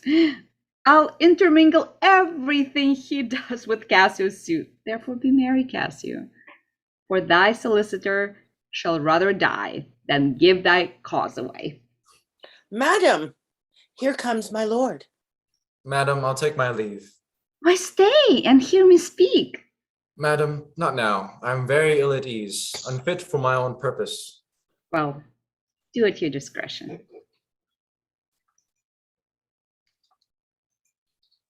Ha! I like not that. What dost thou say? Nothing, my lord, or if I know not what. Was that not Cassio parted from my wife? Cassio, my lord, no, sure, I cannot think it, that he would steal away so guilty-like, seeing you coming. I do believe 'twas he. How now, my lord? I have been talking with a suitor here, a man that languishes in your displeasure. Who is it you mean? Why, you Lieutenant Cassio. Good my lord, if I have any grace or power to move you, his present reconciliation take. For if he be not one that truly loves you, that errs in ignorance and not in cunning, I have no judgment in an honest face. I pray thee, call him back. Went he hence now? Aye, sooth, so humble that he hath left part of his grief with me to suffer with him. Good love, call him back. Not now, sweet Desdemona. Some other time. But shouldn't it be shortly? The sooner, sweet, for you. Shouldn't it be tonight at supper? No, not tonight. Tomorrow dinner, then? I shall not dine at home. I meet the captains at the Citadel. Why then, tomorrow night, or Tuesday morn, or Tuesday noon or night, on Wednesday morn. I pray thee, name the time, but let it not exceed 3 days. In faith, he is penitent, and yet his trespass and our common reasons, save that they say the wars must make examples out of their best. It's not almost a fault to incur a private check. When shall he come? Tell me, Othello. I wonder in my soul, what would you ask me that I should deny or stand so mammering on? What, Michael Cassio that came a-wooing with you? And so many a time when I spoke of you disparagingly, have taken your part. You have so much to do to bring him in. Trust me, I could do much. Prithee, no more. Let him come when he will. I will deny thee nothing. Why, this is not a boon. 'Tis as I should entreat you wear your gloves, or feed on nourishing dishes, or keep you warm, or suit to do a peculiar profit to your own person. Nay, when I have a suit, when I mean to touch your love indeed, it shall be full of poison, difficult weight, and fearful to be granted. I will deny thee nothing, whereon I do beseech thee. Grant me this, to leave me but a little to myself. Shall I deny you? No. Farewell, my lord. Farewell, my Desdemona. I'll come to thee straight. Emilia, come. Be as your fancies teach you. Whatever you be, I am obedient. Excellent wretch. Perdition catch my soul, but I do love thee. And when I love thee not, chaos is come again. My noble lord. What dost thou say, Iago? Did Michael Cassio, when you wooed my lady, know of your love? He did, from first to last. What dost thou ask? But a satisfaction of my thought, no further harm. Why of thy thought, Iago? I did not think he had been acquainted with her. Oh, yes, and went between us very oft. Indeed. Aye, indeed. Discernest thou aught in that? Is he not honest? Honest, my lord. Honest, aye, honest. My lord, for aught I know. What dost thou think? Think, my lord. Think, my lord. By heavens, he echoes me, as if there were some monster in his thought too hideous to be shown. Thou dost mean something. I heard thee say even now, thou likest not that when Cassio left my wife. What didst not like? And when I told thee he was of my counsel in my whole course of wooing, thou criest, indeed, and didst contract thy purse and purse thy brow together. If thou then hadst shut up thy brain with some horrible conceit, if thou dost love me, show me thy thought. My lord, you know I love you. I think thou dost, and for I know thou art full of love and honesty, and waste thy words before you give breath. Therefore these stops of thine fright me the more. For such things in the false disloyal knave are tricks of custom, but in a man that's just, they are close delations working from the heart that passion cannot rule. For Michael Cassio, I dare be sworn I think that he is honest. I think so too. Men should be what they seem, or those that be not, would they might seem none. Certain, men should be what they seem. Why then, I think Cassio's an honest man. Nay, there's more to this. I prithee, speak to me as to thy thinkings, as thou dost ruminate, and give thy worst of thoughts the worst of words. Good my lord, pardon me. Though I am bound to every act of duty, I am not bound to that all slaves are free to under my thoughts. Why, say they are vile and false, as where's that palace whereinto foul things sometimes intrude not? Who has a breast so pure, but some uncleanly apprehensions keep leets and law days, and in sessions sit with meditations lawful? Thou dost conspire against thy friend, Iago, if thou but thinkest him wrong and makes his ear a stranger to thy thoughts. Do beseech you, though I perchance am vicious in my guess, as I confess, it is my nature's plague to spy into abuses, and oft my jealousy shapes faults that are not, that your wisdom yet from one that so imperfectly conceits would take no notice, nor build yourself a trouble out of his scattering and unsure observance. If it were not for your quiet, nor your good, nor for my manhood, honestly, or wisdom, to let you know my thoughts. What dost thou mean? Good name in man and woman, dear my lord, is the immediate jewel of their souls. Who steals my purse steals trash. 'Tis something, nothing 'twas mine. 'Tis his, and has been slave to thousands. But he that filches from my good name robs me of that which not enriches him, and makes me poor indeed. By heaven, I'll know thy thoughts. You cannot, if my heart were in your hand, nor shall not, whilst 'tis in my custody. Ah, But beware, my lord of jealousy. It is the green-eyed monster which doth mock the meat it feeds on, then cuckold lives in bliss. Who, certain of his fate, loves not his wronger, but oh, what damned minutes tells he o'er? Who dotes, who yet doubts, suspects, yet strongly loves. oh misery. Poor and content is rich, and rich enough, but riches fineless is as poor as winter to him that ever fears he shall be poor. Good heavens, the souls of all my tribe defend from jealousy. Why? Why is this? Thinkest thou I'd make a lie of jealousy? To follow still the changes of the moon with fresh suspicions? No. To be once in doubt is to be resolved. Exchange me for a goat, when I shall turn the business of my soul to such exsulficate and blown surmises matching thy inference. 'Tis not to make me jealous to say my wife is fair, feeds well, loves company, is free of speech, sings, plays, and dances well. Where virtue is, these are more virtuous. Nor from mine own weak merits will I draw the smallest fear or doubt of her revolt, for she had eyes and chose me. No, Iago, I'll see before I doubt. And when I doubt, prove. And on the proof, there is no more but this, away at once with love or jealousy. I am glad of it, for now I shall have reason to show the love and duty that I bear you with franker spirit. Therefore, as I am bound, receive it from me. I speak not yet of proof. Look to your wife, observe her well with Cassio. Wear your eye thus, not jealous, nor secure. I would not have your free and noble nature out of self-bounty be abused. Look to it.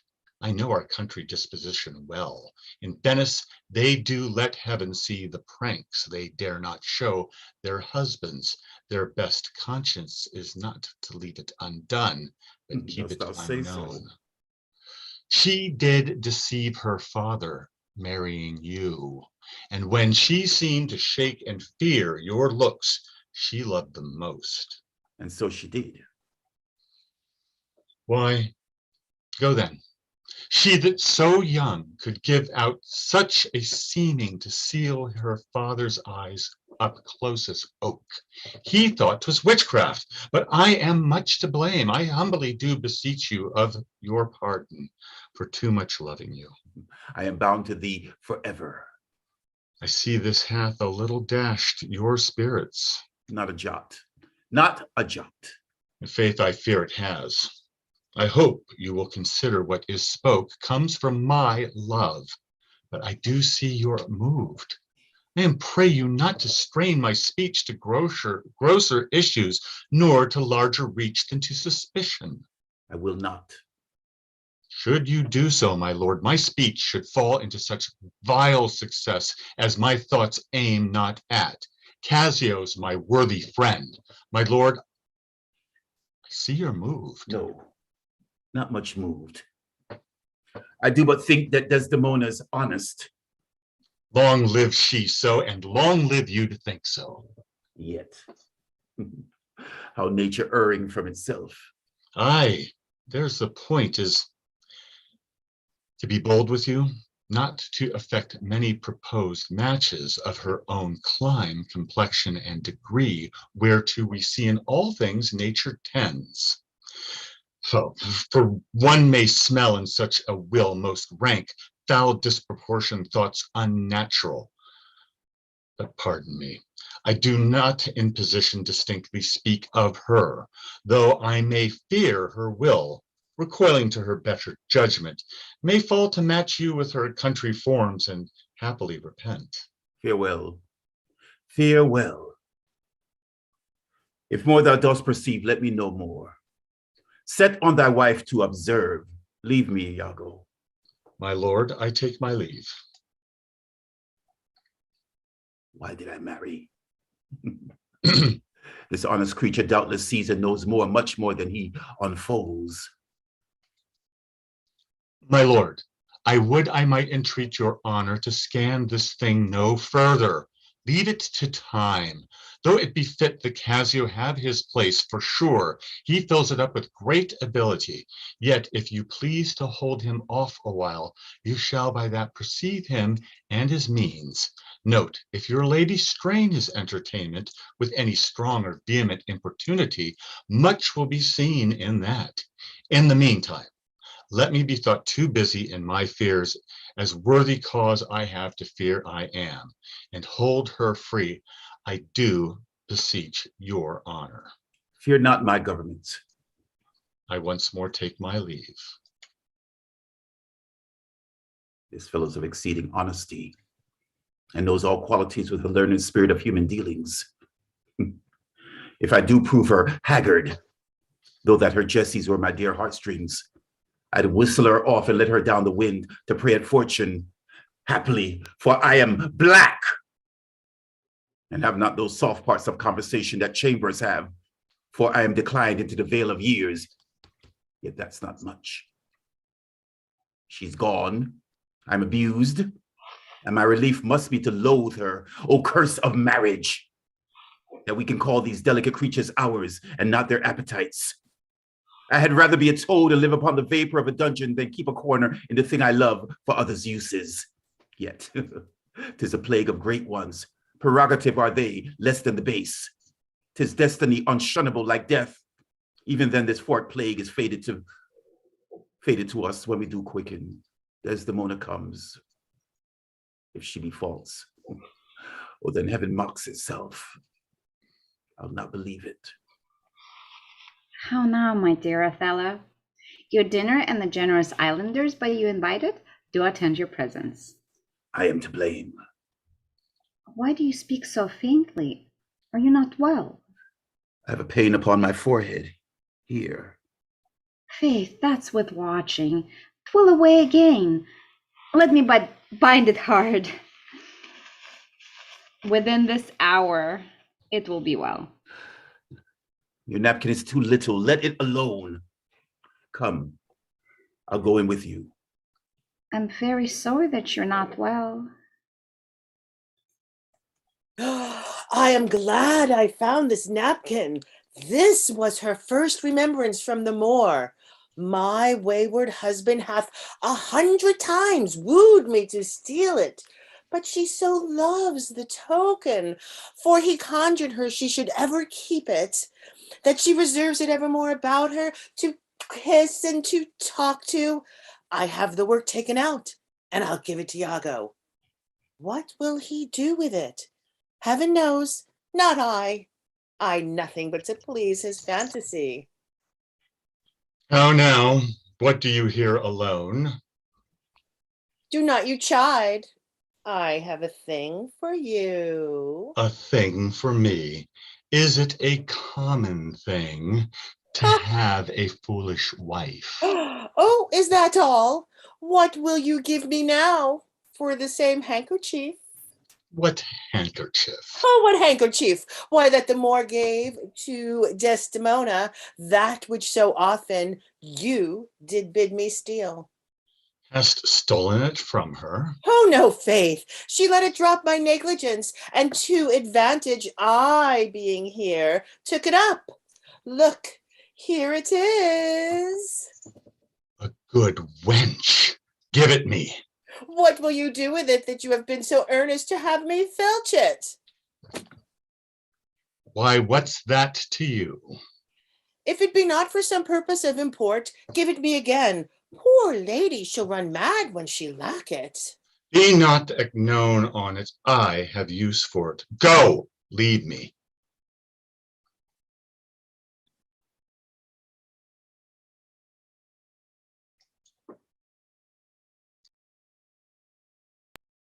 One and all, we will now take a short 5-minute intermission. So take a moment to stretch your legs, refresh your drinks, and enjoy this music by the amazing and talented Pam Mank.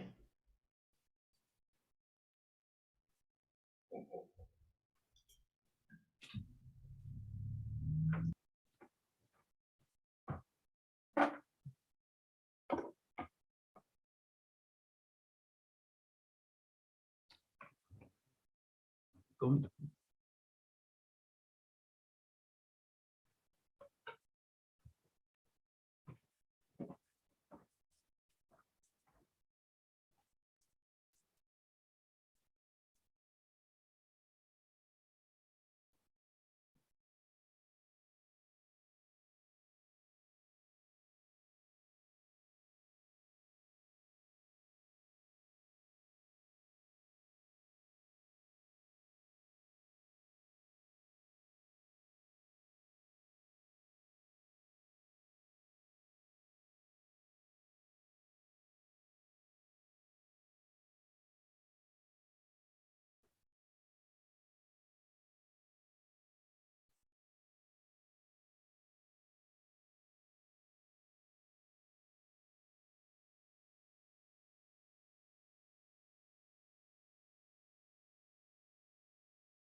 Lincoln Bosom Friends is proud to bring you live theater performed by actors from all over the United States and with all levels of experience. So one and all, welcome back to the second half of William Shakespeare's Othello.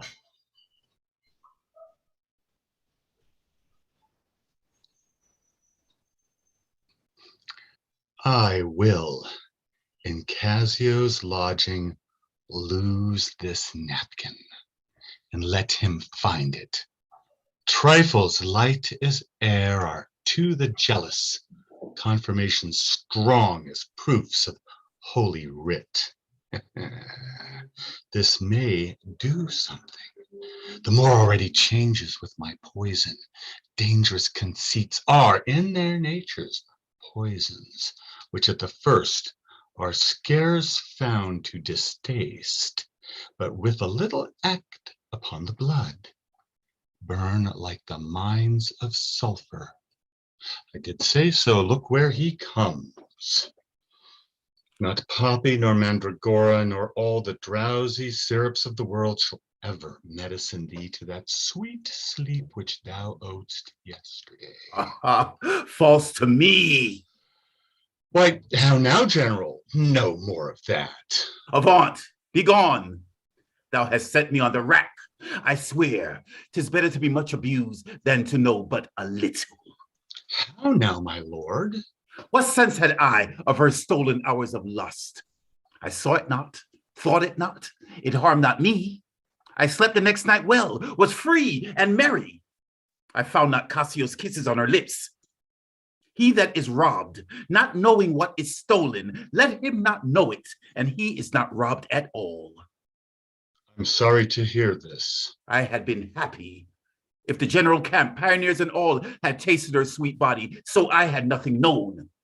Oh, now forever farewell the tranquil mind, farewell content, farewell the plumed troop and the big wars that make ambition virtue. Oh, farewell. Farewell the neighing steed and the shrill trump, the spirit-stirring drum, the ear-piercing fife, the royal banner in all quality, pride, pomp, and circumstance of glorious war.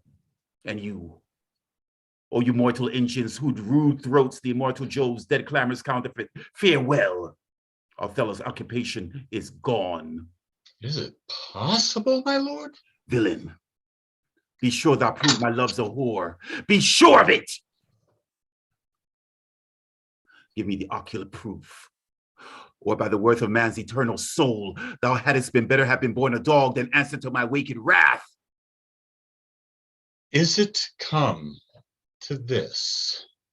Make me to see it, or at the least so prove it, that the probation bear no hinge nor loop to hang a doubt on, or woe upon thy life. My noble lord. If thou dost slander her and torture me, never pray more. Abandon all remorse. On horrors' heads, horrors accumulate. Do these to make heaven weep and all earth amazed. For nothing canst thou to damnation add greater than that. Grace, oh heaven, forgive me. Are you a man? Have you a soul or sense? God be with you. Take mine office, oh wretched fool that lives to make thine honesty a vice. Oh, monstrous world, take note, take note. O world, to be direct and honest is not safe. I thank you for this profit, and from hence I'll love no friend, sith love breeds such offense. Nay, stay. Thou shouldest be honest. I should be wise, for honesty's a fool and loses that it works for. By the world, I think my wife be honest, and I think she is not. I think thou art just, and I think thou art not. I'll have some proof. Her name that was as fresh as Diane's visage is now begrimed and black as mine own face. If there be cords or knives, poison or fire or suffocating streams, I'll not endure it. Would I were satisfied. I see, sir, you are eaten up with passion. To repent me that I put you to it. You would be satisfied? Would, nay, I will. And may, but how? How satisfied, my lord? Would you, the supervisor, grossly gape on, behold her topped? death and damnation. Oh! It were a tedious difficulty, I think, to bring them to that prospect. Damn them then, if ever mortal eyes do see them bolster more than their own. What then? How then? What shall I say? Where's satisfaction? Is it impossible you should see this, were they as prime as goats, or as hot as monkeys, as salt as wolves in pride, and fools as gross as ignorance made drunk? But yet I say, if imputation and strong circumstances which lead directly to the door of truth will give you satisfaction, you may have it. Give me a living reason she's disloyal. I do not like the office. But sith I am entered in this cause so far, pricked to it by foolish honesty and love, I will go on. I lay with Cassio lately, and being troubled with a raging tooth, I could not sleep. There are kind of men so loose of soul that in their sleeps will mutter their affairs. One of this kind is Cassio. In sleep I heard him say, "Sweet Desdemona, let us be wary, let us hide our loves."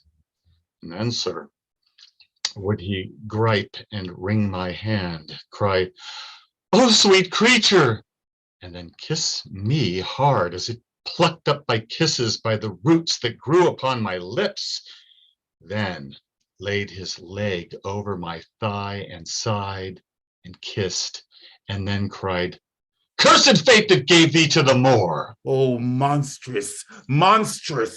Nay, this was but his dream. But this denoted a foregone conclusion. 'Tis a shrewd doubt, though it be but a dream. And this may help to thicken other proofs that do demonstrate thinly.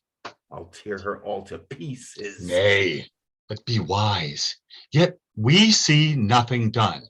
She may be honest yet. Tell me but this. Have you not sometimes seen a handkerchief spotted with strawberries in your wife's hand? I gave her such a one. 'Twas my first gift.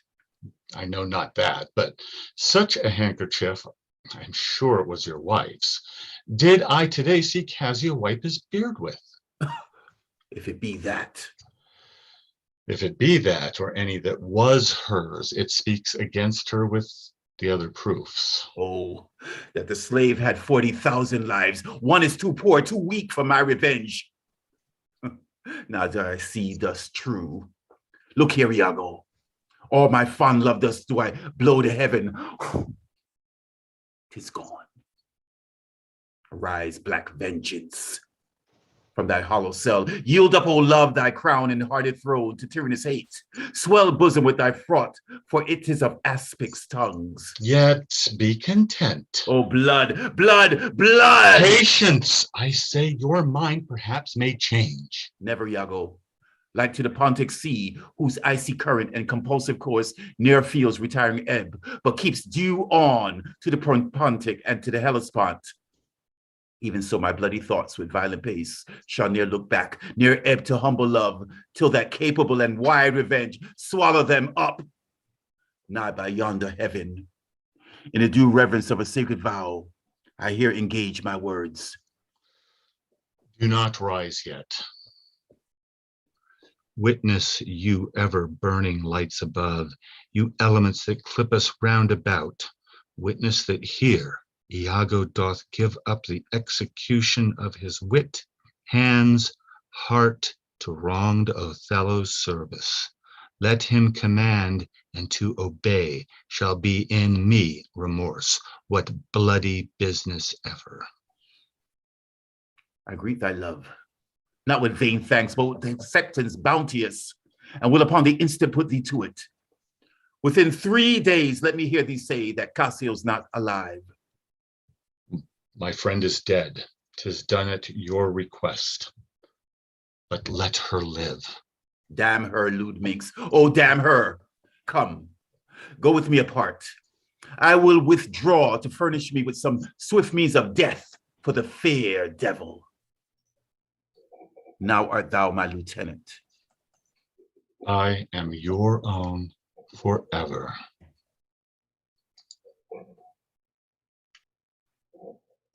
Act 3, Scene 4.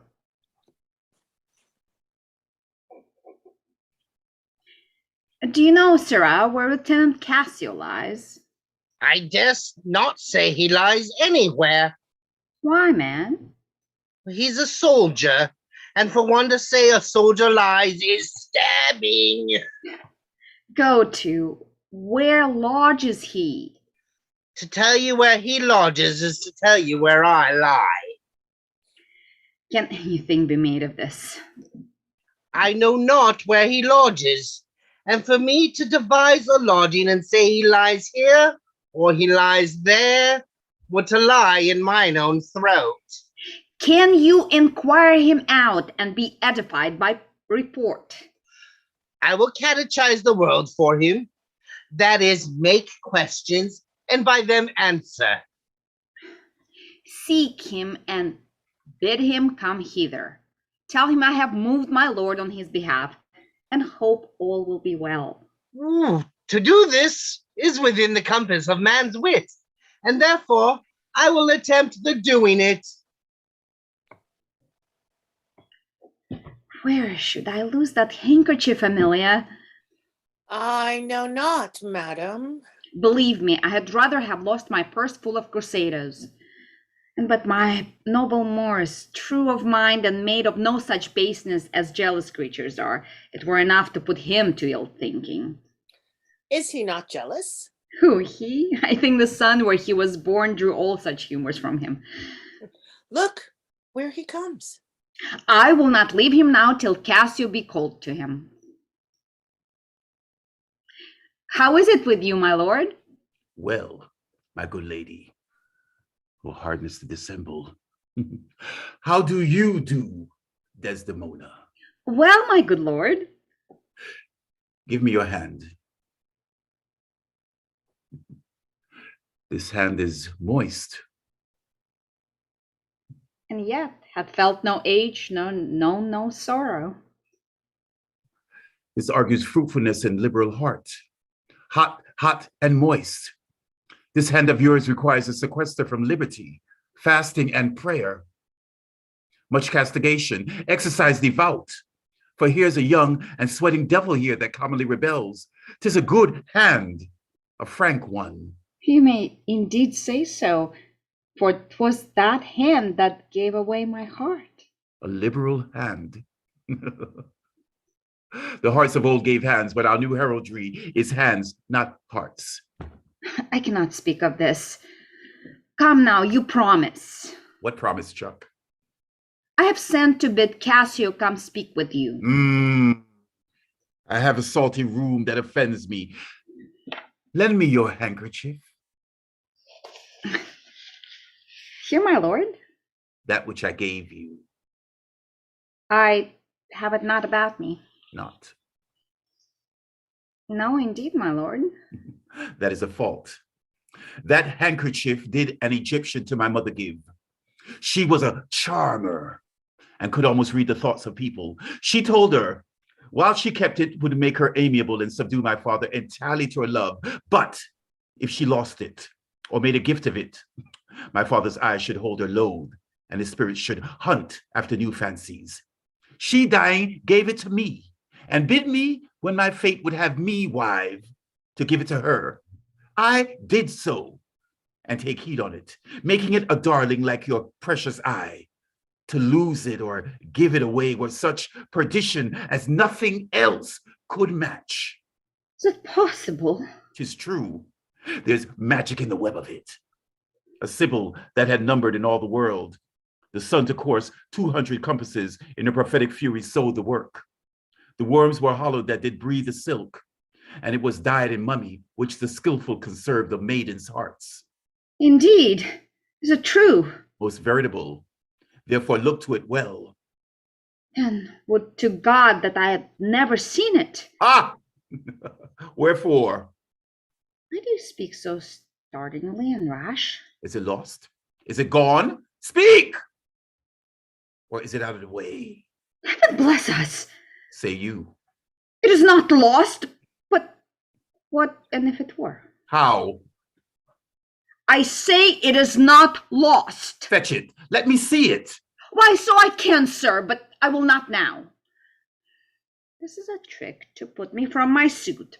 I pray you let Cassio be received again. Fetch me the handkerchief. My mind misgives. Come. You never met a more sufficient man. The handkerchief. I pray talk me of Cassio. The handkerchief. A man that all his time hath founded his good fortunes on your love, shared dangers with you. The handkerchief. In sooth, you're to blame. Away.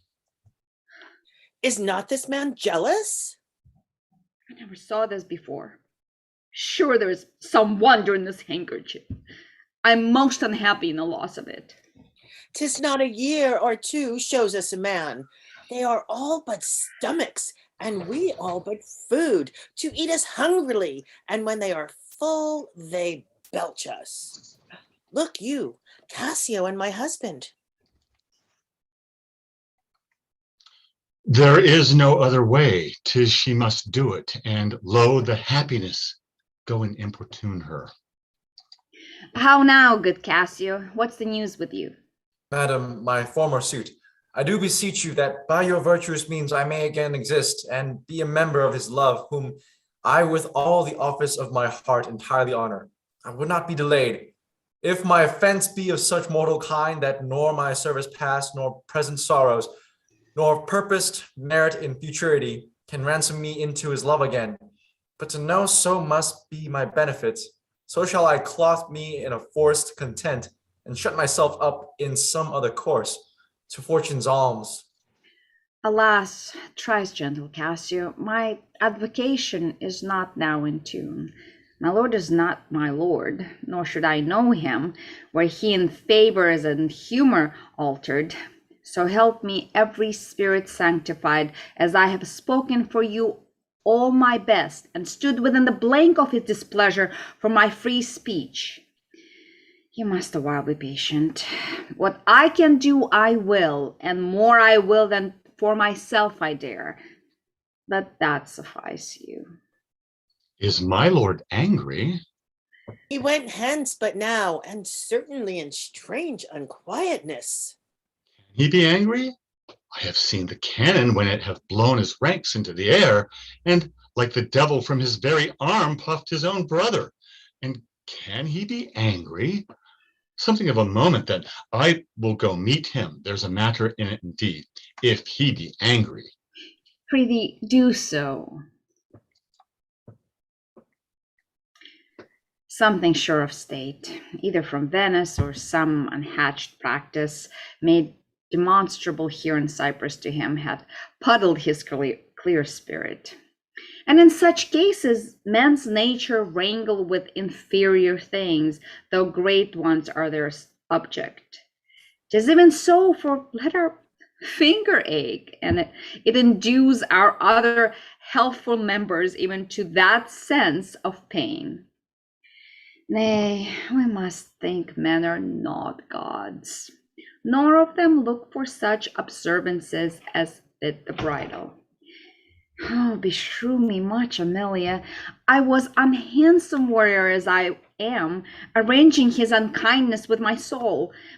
But now I find I had suborned the witness, and he's indicted falsely.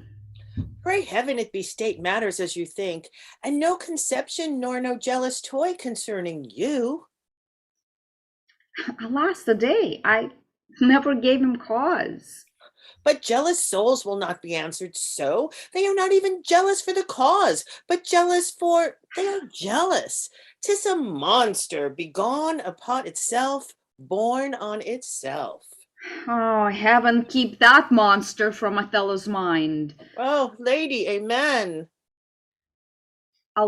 We'll go seek him. Cassio, walk here about. If I do find him fit, I'll move your suit and seek to effect it to my uttermost. I humbly thank your ladyship. Say, dear friend Cassio. What make you from home?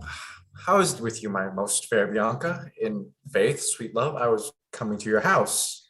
And I was going to your lodging, Cassio. What keep a week away? 7 days and nights, 8 hours and lovers' absent hours, more tedious than the dial 80 times. Oh, weary reckoning. Pardon me, Bianca. I have this while with leaden thoughts been pressed, but I shall at a more contuit time strike off this score of absence.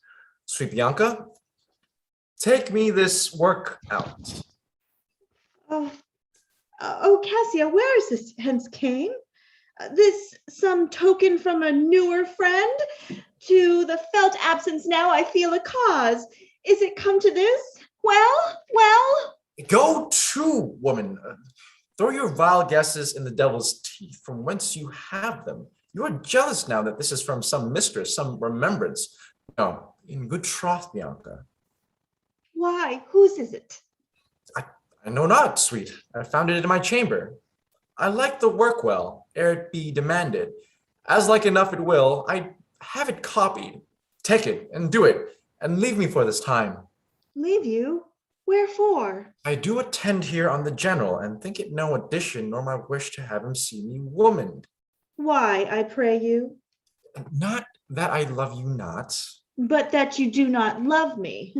I pray you, bring me on the way a little, and say if I shall see you soon at night. 'Tis but a little way that I can bring you, for I attend here, but I'll see you soon. 'Tis very good. I must be circumstanced.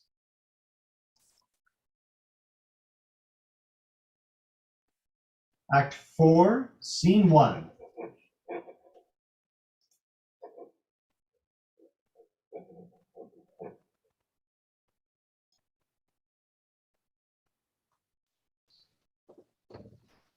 What? To kiss in private?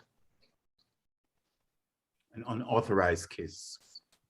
Or to be naked with her friend in bed an hour or more, not meaning any harm? Naked in bed, Iago, and not mean harm. 'Tis hypocrisy against the devil. They that mean virtuously and yet do so. The devil their virtues tempts, and they tempt heaven. So they do nothing. 'Tis a venial slip. But if I give my wife a handkerchief, What then? why then 'tis hers, my lord, and being hers, she may, I think, bestow it on any man. She is protectress of her honor too. May she give that? Her honor is an essence that's not seen. They have it very oft that they have it not, but for the handkerchief. By heaven, I would most gladly have forgot it. Thou said it, it comes o'er my memory, as doth the raven of the infected house, boding to all, he had my handkerchief. Aye, what of that? That's not so good now. What? If I had said I'd seen him do you wrong, or heard him say, as knaves be such abroad, who, having by their own importunate suit or voluntary dotage of some mistress convinced or supplied them, cannot choose, but they must blab. Hath he said anything? He hath, my lord, but be you well assured, no more than he'll unswear. What hath he said? Faith that he did, I know not what he did. What? What? Lie. With her? With her, on her, what you will. Lie with her. Lie on her. We say lie on her when they belie her. Lie with her. That's wholesome. Handkerchiefs, confessions, handkerchiefs. To confess and to be hanged for his labor. First to be hanged and then to confess. I tremble at it. Nature would not invest herself in such shadow and passion without some instruction. It is not words, pish, that shakes me thus, noses, ears, lips. Is it possible? Confess? Oh, devil! Work on, my medicine work. Thus credulous fools are caught, and many worthy and chaste dames even thus, all guiltless, meet reproach.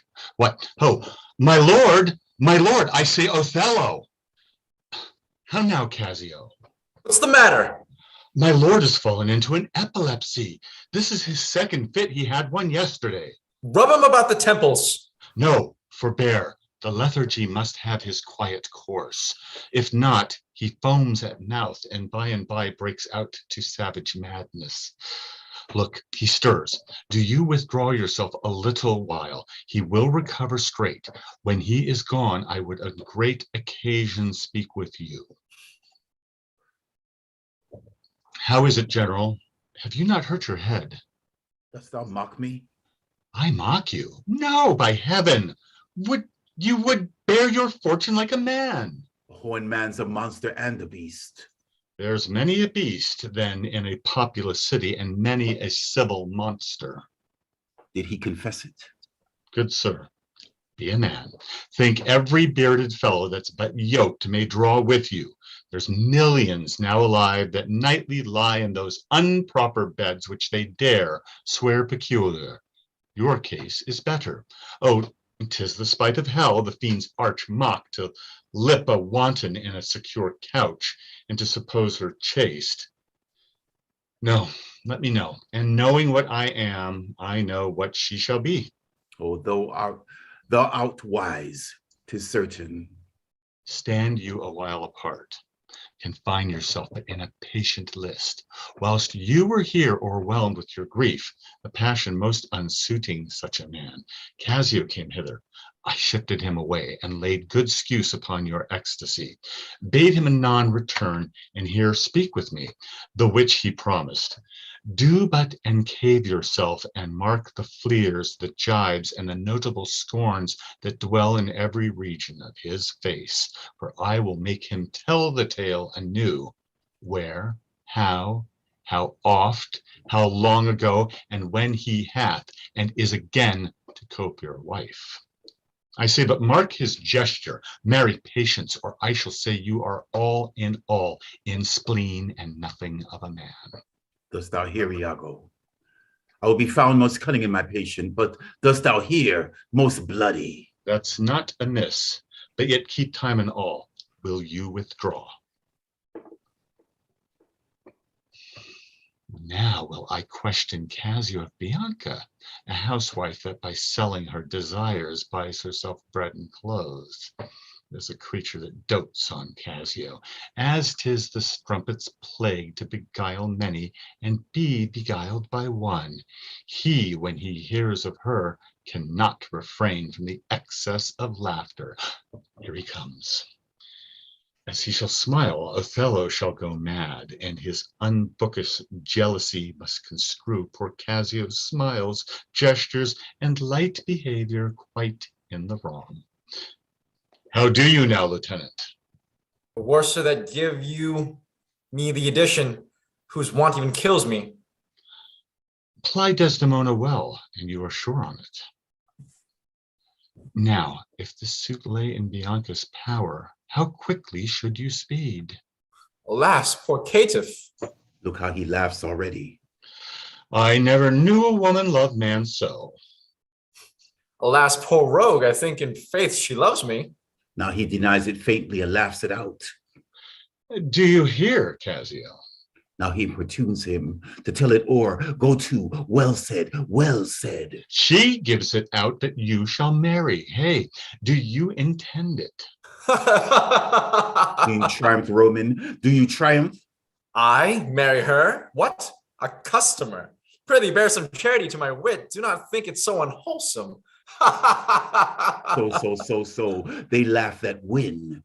Faith, the cry goes out that you shall marry her. Prithee, say true. I am very villain else. Have you scored me? Well. This is the monkey's own giving out. She is persuaded I will marry her, out of her own love and flattery, not out of my own promise. Iago beckons me. Now he begins the story.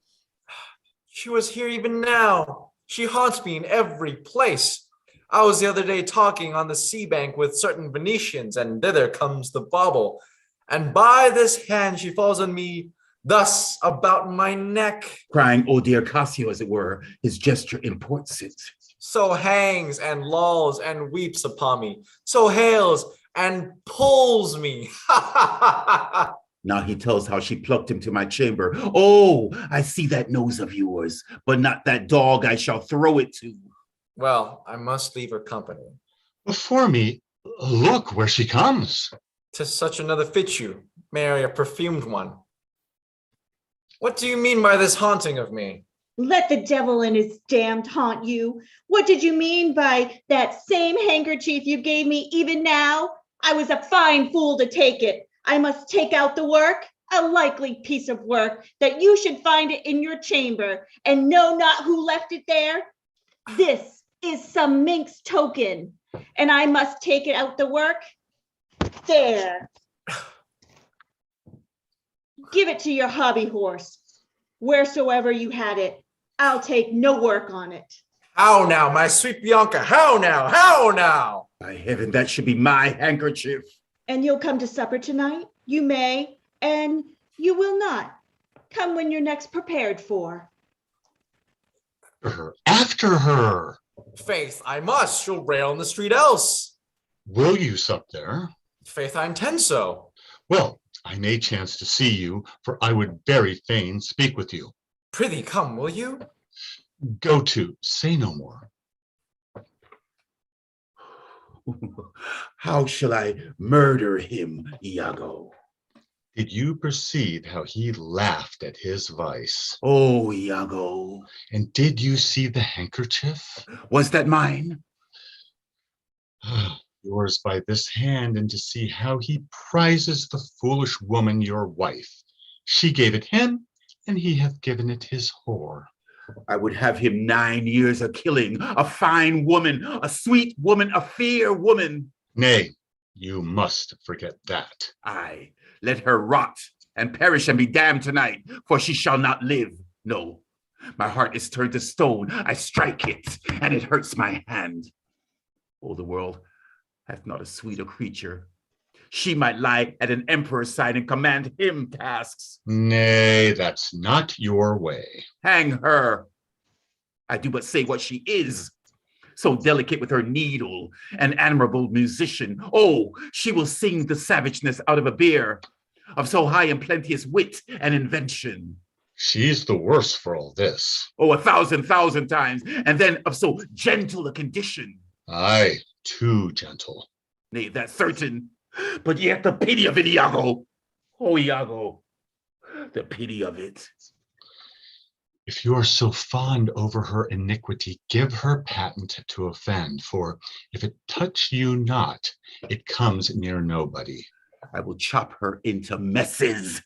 Cuckold me. No, 'tis foul in her. With mine officer. That's fouler. Get me some poison, Iago, this night. I'll not expostulate with her, lest her body and beauty unprovide my mind again. This night, Iago. Do it not with poison. Strangle her in her bed, even the bed she hath contaminated. Good, good. The justice of it pleases. Very good. And for Cassio, let me be his undertaker. You shall hear more by midnight. Excellent, good. What trumpet is that saying? Something from Venice, sure. 'Tis Lodovico come from the Duke. And see, your wife is with him. Save you, worthy general. With all my heart, sir. The Duke and senators of Venice greet you. I kiss the instrument of their pleasures. And what's the news, good cousin Ludovico? I am very glad to see you, Signor. Welcome to Cyprus. Thank you. How does Lieutenant Cassio? Lives, sir. Cousin, there's been falling between him and my lord an unkind breach, but you shall make all well. Are you sure of that? My lord? This fail you not to do, as you will. He did not call. He's busy in the paper. Is there division twixt my lord and Cassio? A most unhappy one. I would do much to atone them for the love I bear Cassio. Fire and brimstone. My lord? Are you wise? What? Is he angry? Maybe the letter moved him, for, as I think, they do command him home, deputing Cassio in his government. Trust me, I am glad on it. Indeed. My lord? I am glad to see you mad. Why, sweet Othello? Devil! not deserve this. My lord, this would not be believed in Venice, though I should swear I saw it. 'Tis very much. Make her amends, she weeps. Oh, devil, if that the earth could teem with a woman's tears, each drop she falls would prove a crocodile. Out of my sight! I will not stay to avenge.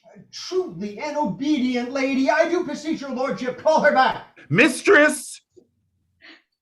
My lord? What would you with her, sir? Oh, I, my lord? Aye, you did wish that I would make her turn. Sir, she can turn, and yet go on and turn again. And she can weep, sir, weep. And she's obedient, as you say, obedient, very obedient. Proceed in your tears. Concerning this, sir, O well-painted passion, I am commanded home. Get you away! I'll send for you anon. Sir, I obey the mandate and will return to Venice. Hence, avaunt! Cassio shall take my place. And sir, tonight, I do entreat that you may sup with me. You are welcome, sir, to Cyprus. Goats and monkeys. Is this the noble Moor whom our full senate call all and all sufficient? Is this the nature whom passion could not shake, whose solid virtue the shot of accidents nor dart of chance could neither graze nor pierce? He is much changed. Are his wits safe? Is he not light of brain? He's that he is. I may not breathe my censure what might be. If what he might, he is not. I would to heaven he were. What, strike his wife? Faith, that was not so well. Yet would I knew that stroke would prove the worst. Is it his use? Or did the letters work in his blood and new create this fault? Alas, alas, it is not honesty in me to speak what I have seen and known. You shall observe him, and his own courses will denote him so that I may save my speech. Do but go after and mark how he continues. I am sorry that I am deceived in him.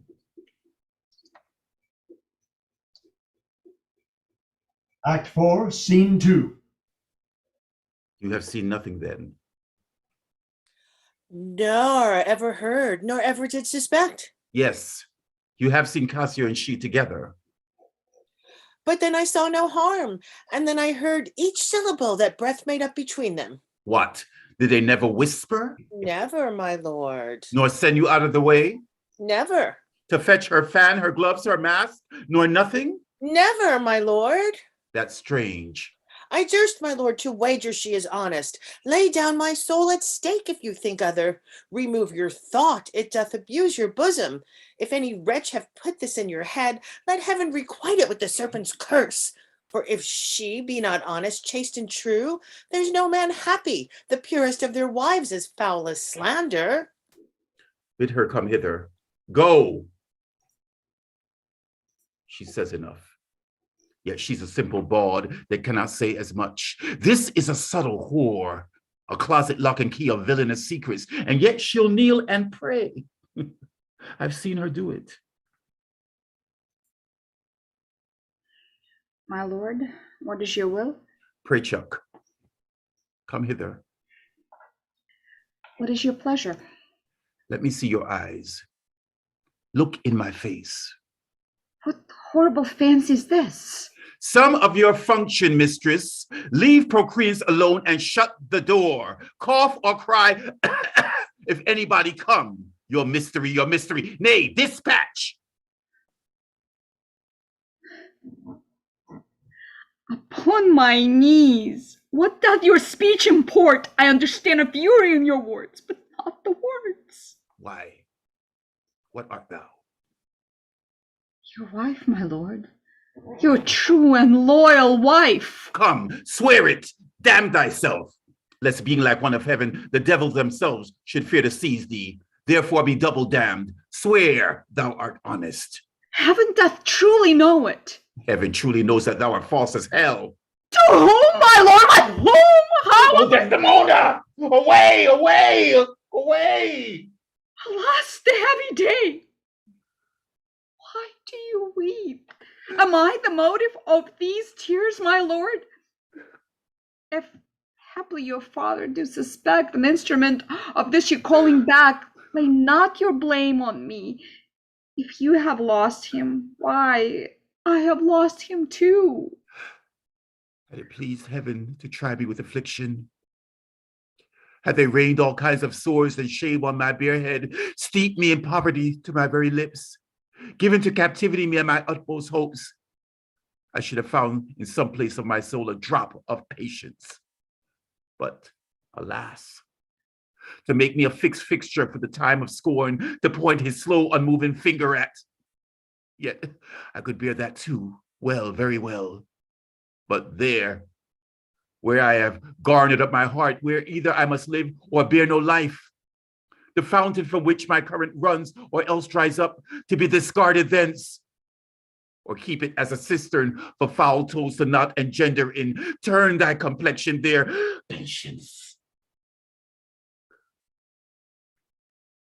Thou young and rose-lipped cherubim, aye, there, look grim as hell. I hope my noble lord esteems me honest. Oh, aye, as summer flies are in the shambles that quicken even with blowing. Oh, thou weed, was so lovely, fair, and smelled so sweet that the senses ache at thee. Would thou hadst ne'er been born. Alas, what ignorant sin have I committed? Was this fair paper, this most goodly book, made to write war upon? What committed? Committed! O thou public commoner! I should make very forges of my cheeks that with the cinders burn up modesty, but I did but speak thy deeds. What committed? Heaven stops the nose at it, and the moon winks. The body wind that kisses all it meets is hushed within the hollow mind of earth and will not hear it. What committed? Impudent strumpet. By heaven, you do me wrong. Are you not a strumpet? No, as I'm a Christian. If to preserve this vessel for my lord from any other foul, unlawful touch be not to be a strumpet, I am none. What? Not a whore? No, as I shall be saved. Is it possible? Oh, heaven forgive us. I cry you mercy then. I took you for that cunning whore of Venice that married with Othello. You, mistress, that have the office opposite to St. Peter and keep the gates of hell. You. We have done our course. There's money for your pains. I pray you, turn the key and keep our counsel.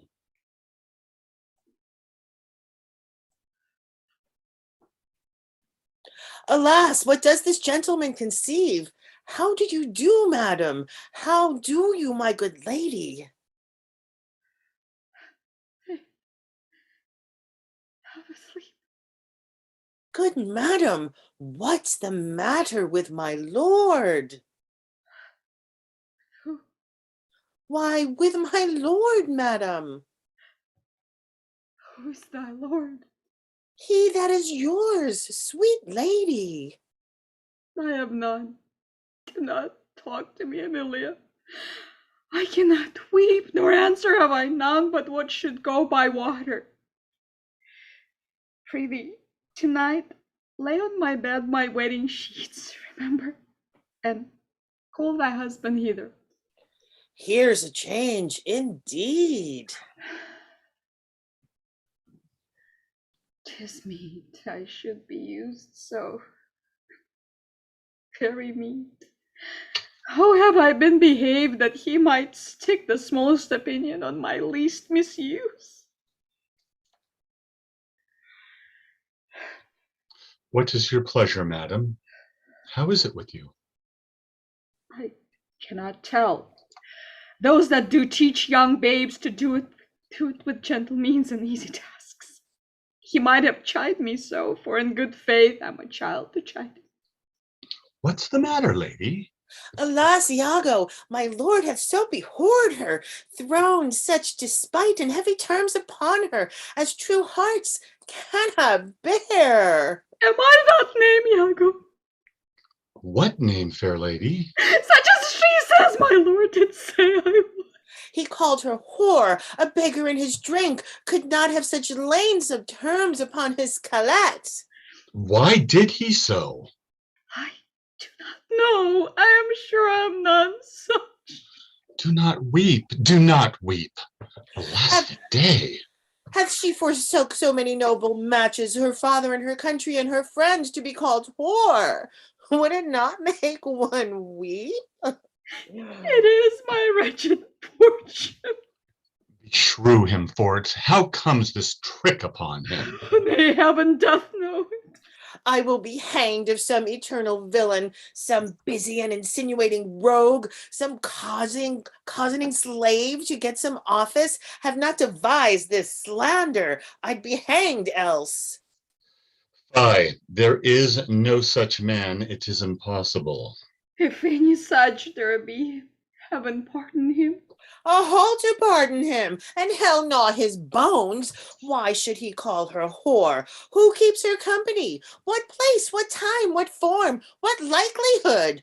The more is abused by some most villainous knave, some base, notorious knave, some scurvy fellow, O heaven, that such canyons thou'st unfold, and put in every honest hand a whip to lash the rascals naked through the world, even from the east to the west. Speak within door. Oh, fie upon them! Some such squire he was out, that turned your wit the seamy side without, and made you to suspect me with the more? You are a fool. Go to. Good Iago, what shall I do to win my lord again? Good friend, go to him, for by this light of heaven I know not how I lost him. Here I kneel, if ever my will did trespass against his love, either in discourse of thought or actual deed, or that mine eyes, mine ears, or any sense delighted them in any other form, or that I do not yet, or ever did, and ever will. He do shake me off the beggary divorcement. Love him dearly, comfort forswear me. Unkindness may too much, and his unkindness may defeat my life, but never taint my love. I cannot say whore. It does abhor me now I speak the word. To do the act that might the addition earn not, the world's mass of vanity could make me. I pray you be content. 'Tis but his humor. The business of the state does him offense, and he does chide with you. For no other. 'Tis but so, I warrant. Hark! How these instruments summon to supper. The messengers of Venice stay the meat. Go in, and weep not. All things shall be well.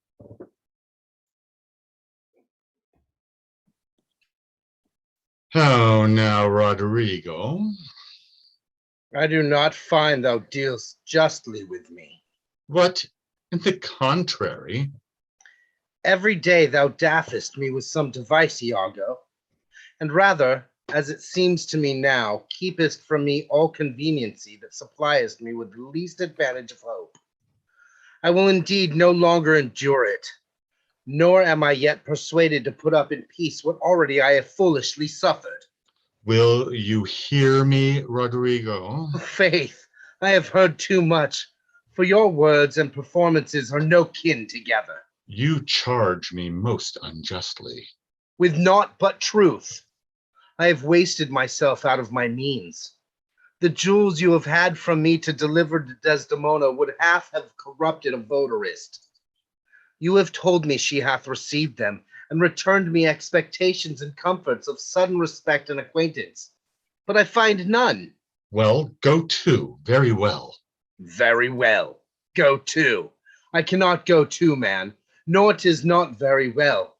Nay, I think it is scurvy, and begin to find myself fobbed in it. Very well. I tell you 'tis not very well. I will make myself known to Desdemona. If she will return me my jewels, I will give over my suit and repent my unlawful solicitation. If not, assure yourself I will seek satisfaction of you. You have said now. Aye, and said nothing but what I protest intendment of doing. Why, now I see there's metal in thee, and even from this instant to build upon thee a better opinion than ever before. Give me thy hand. Rodrigo, thou hast taken against me a most just exception, but yet, I protest, I have dealt most directly in thy affair. No, it hath not appeared. Grant indeed it hath not appeared, and your suspicion is not without wit and judgment. But, Rodrigo, if thou hast that in thee indeed, which I have greater reason to believe now than ever, I mean to have a purpose, courage, and valor. This might show it, if thou the next night following enjoy not Desdemona, take me from this world with treachery and devise engines for my life. Well, what is it? Is it within reason and compass? Sir, there is an especial commission come from Venice to depute Cassio in Othello's place. Is that true? Why, then Othello and Desdemona return again to Venice. Oh, no, he goes into Mauritania and takes away with him the fair Desdemona, unless his abode be lingered here by some accident, wherein none can be so determinate as the removing of Cassio. How do you mean, removing of him? Why, by making him incapable of Othello's place, knocking out his brains. And that you would have me to do? Aye, if you dare do yourself a profit and a right. He sups tonight with a harlotry, and thither will I go to him. He knows not yet of his horrible fortune.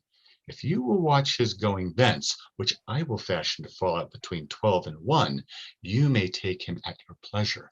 I will be near to second your attempt, and he shall fall between us. Come, stand not amazed at it, but go along with me. I will show you such a necessity in his death that you shall think yourself bound to put it on him. It is now high supper time, and the night grows to waste about it. I will hear further reason for this. And you shall be satisfied.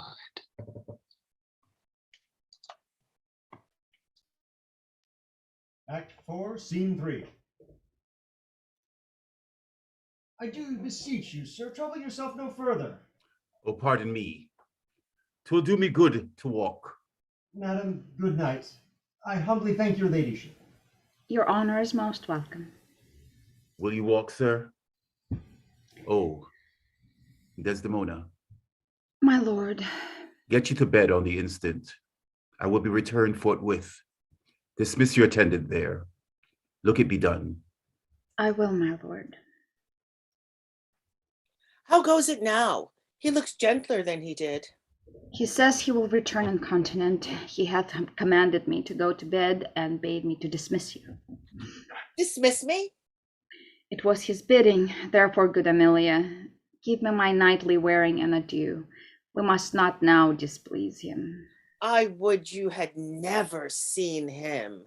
So would not I. My love doth so approve him, that even his stubbornness, his checks, his frowns, prithee, unpin me, have grace and favor in them.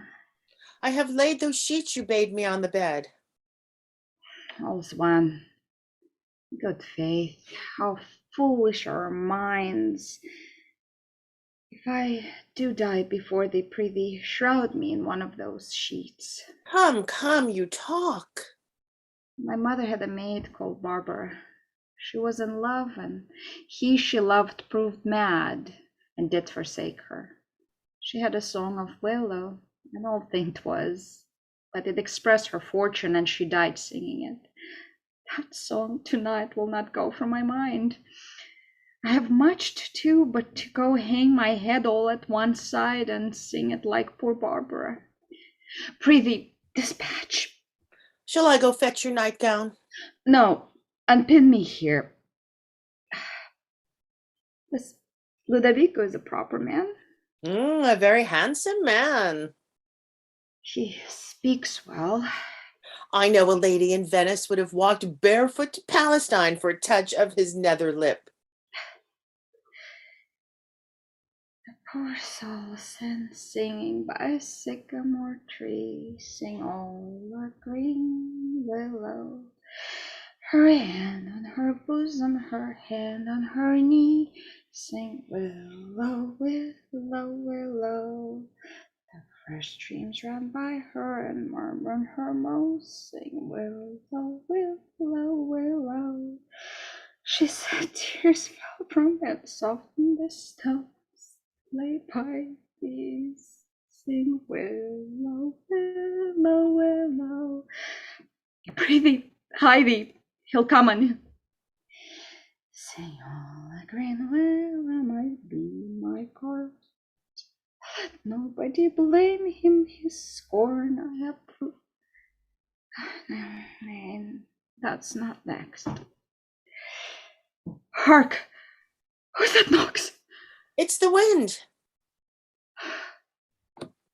I called my love false, love, but what said he then?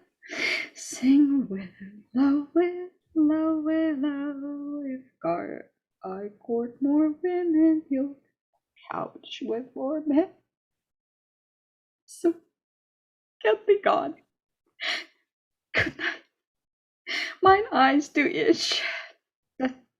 That bode weeping. 'Tis neither here nor there. I have heard it said so. Oh, these men. These men. Dost thou unconscious thing tell me, Amelia, that there be women to abuse their husbands in such cross kind?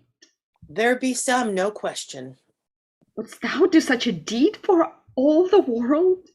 Why? Would not you? No, by this heavenly light. Nor I by this heavenly light. I mightn't do it as well in the dark. Wouldst thou do such a deed for all the world? The world's a huge thing. It's a great price for a small vice. In troth, I think thou wouldst not. In troth, I think I should, and unto it when I had done. Marry, I would not do such a thing for a joint ring, nor for measures of lawn, nor for gowns, petticoats, nor caps, nor any petty exhibition, but for the whole world. Why, who would not make her husband a cuckold to make him a monarch? I should venture purgatory for it. Beshrew me, if I would do such a wrong for the whole world. Why, the wrong is but a wrong in the world, and having the world for your labor, 'tis a wrong in your own world, and you might quickly make it right. I do not think there's any such woman. Yes, a dozen, and as many to the vantage as would store the world they played for. But I do think it is their husband's fault if wives do fail, say that they slack their duties and pour out their treasures into foreign laps, or else break out into peevish jealousies, throwing restraint upon us, or say they strike us, or scant our former having in despite. Why, we have galls, and though we have some grace, yet we have some revenge. Let husbands know their wives have sense like them. They see and smell and have palates both for sweet and sour as husbands have. What is it they do when they change us for others? Is it sport? I think it is. And doth affection breed it? I think it doth. Is it frailty that thus errs? It is so too. And have we not affections, desires for sports, and frailty as men have? Then let them use us well, else let them know the ills we do. Their ills instruct us so. Good night. Good night. Heaven me such uses send not to pick bad from bad, but by bad men.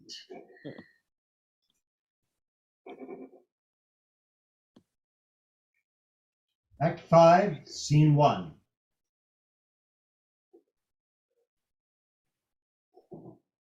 Here, stand behind this bulk. Straight will he come. Wear thy good rapier bare, and put it home.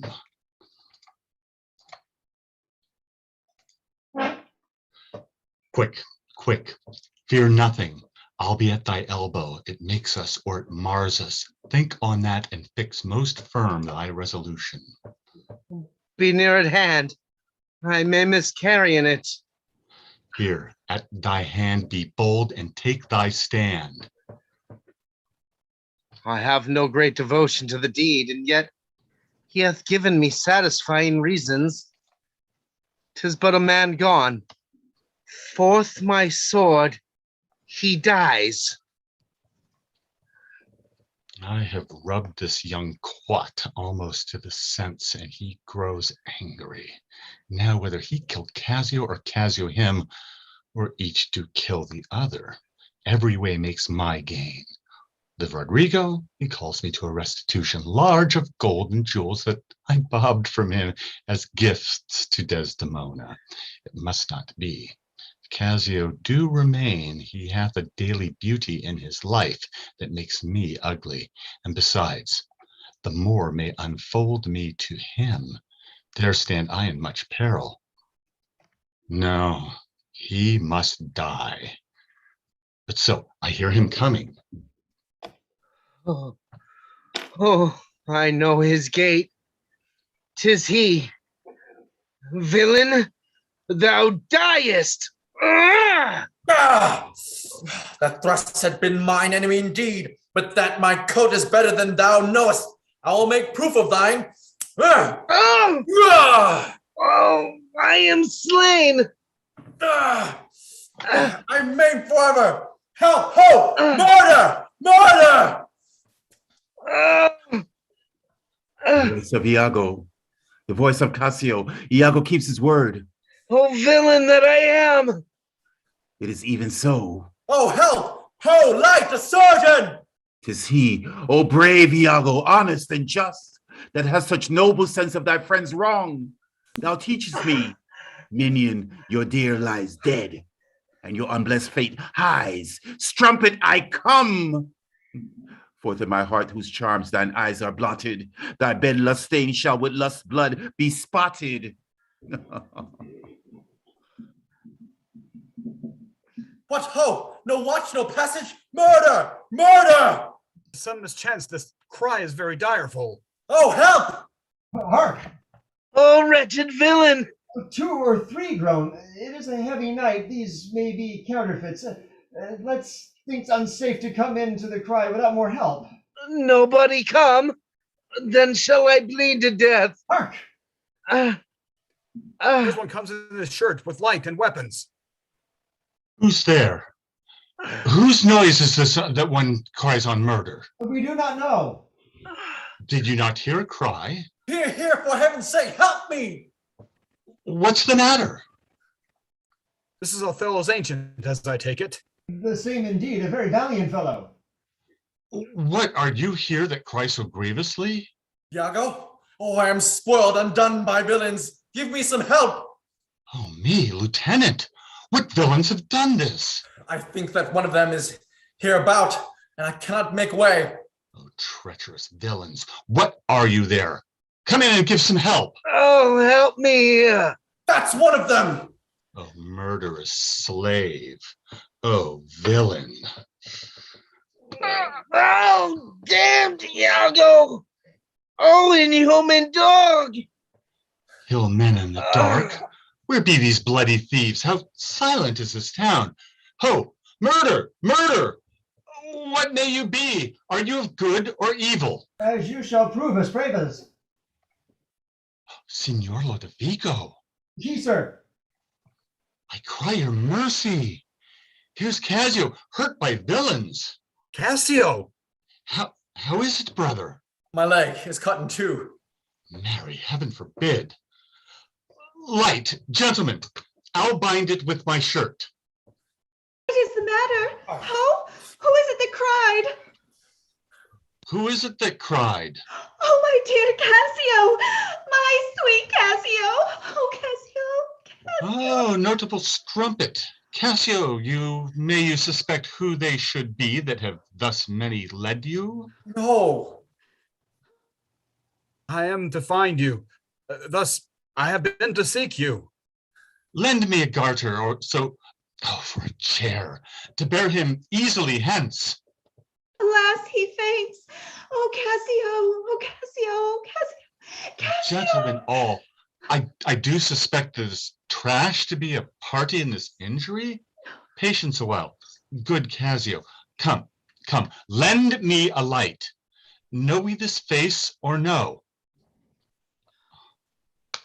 Alas, my friend and my dear countryman, Roderigo, no!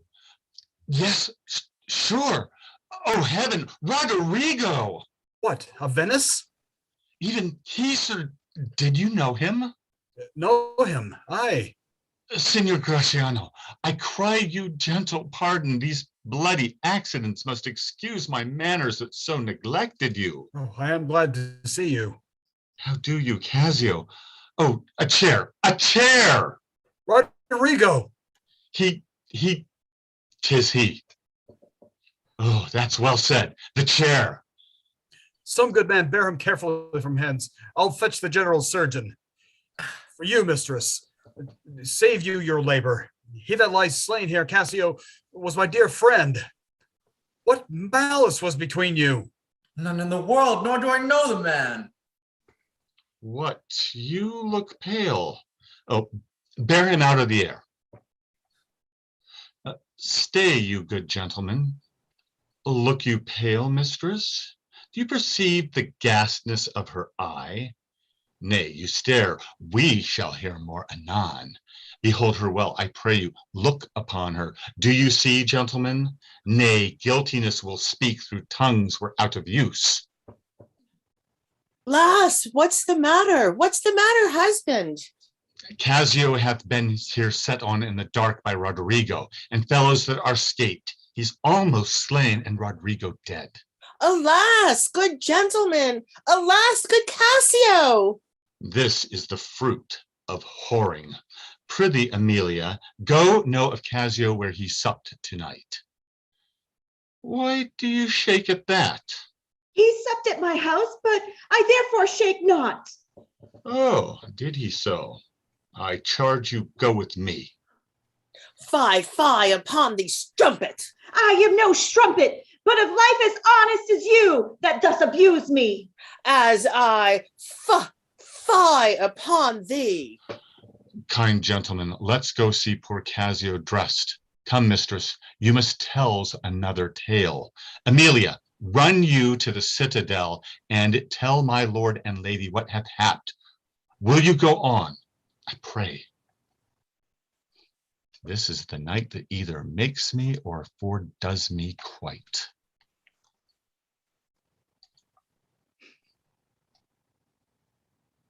Act 5, Scene 2. Cause. It is the cause, my soul. Let me not name it to you, you chaste stars. It is the cause. Yet I'll not shed her blood nor scar that whiter skin of hers than snow, and smooth as monumental alabaster. Yet she must die, else she betray more men. Put out the light and then put out the light. If I quench thee, thou flaming minister, I can again thy former light restore, should I repent me. But once put out thy light, thou cunning minister, of excelling nature, I know not where is that Promethean heat that can thy light relume. When I have plucked the rose, I cannot give it mortal growth again, and it must needs wither. I smell it on the tree. Oh, balmy breath that dost almost persuade justice to break her sword. One more. Be thus when thou art dead, and I will kill thee and love thee after. One more. I must weep, but they are cruel tears. The sorrow's heavily strikes where it doth love. She wakes. Who is there? Othello? I, Desdemona. Will you come to bed, my lord? Have you prayed tonight, Desdemona? Aye, my lord. If you bethink yourself of any crime, unreconciled as yet to heaven and grace, solicit for it straight. Alas, my lord, what do you mean by that? Well, do it and be brief. I will walk by. I would not kill thy unprepared spirit, no heaven forfend. I would not kill thy soul. Talk you of killing? I do. Then heaven have mercy on me. Amen. With all my heart. If you say so, I hope you will not kill me. And yet I fear you, for you are fatal then when your eyes roll so. Why should I fear? I know not, since guiltness I know not, but yet I feel I fear. Think on thy sins. There are loves I bear to you. Aye, and for that thou diest. The death unnatural that kills for loving. Alas, why know you so your nether lip? Some bloody passion shakes your very frame. These are portents, but yet I hope they do not point on me. Peace and be still. I will so. What's the matter? That handkerchief, which I loved so and gave to thee, thou gavest to Cassio. No, by my life and soul. Send for the man and ask him. Sweet soul, take heed of perjury. Thou art on thy deathbed. Aye, but not yet to die. Yes, presently. Therefore confess thee freely of thy sin.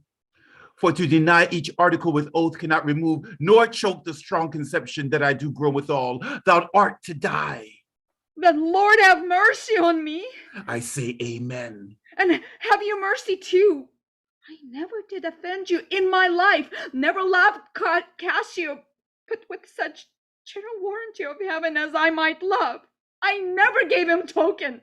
By heaven, I saw the handkerchief in his hand. O perjured woman! Thou dost stole my heart and makest me call what I intend to do a murder, which I thought a sacrifice. I saw the handkerchief. He found it then. I never gave it him. Send for him hither. Let him confess the truth. He hath confessed.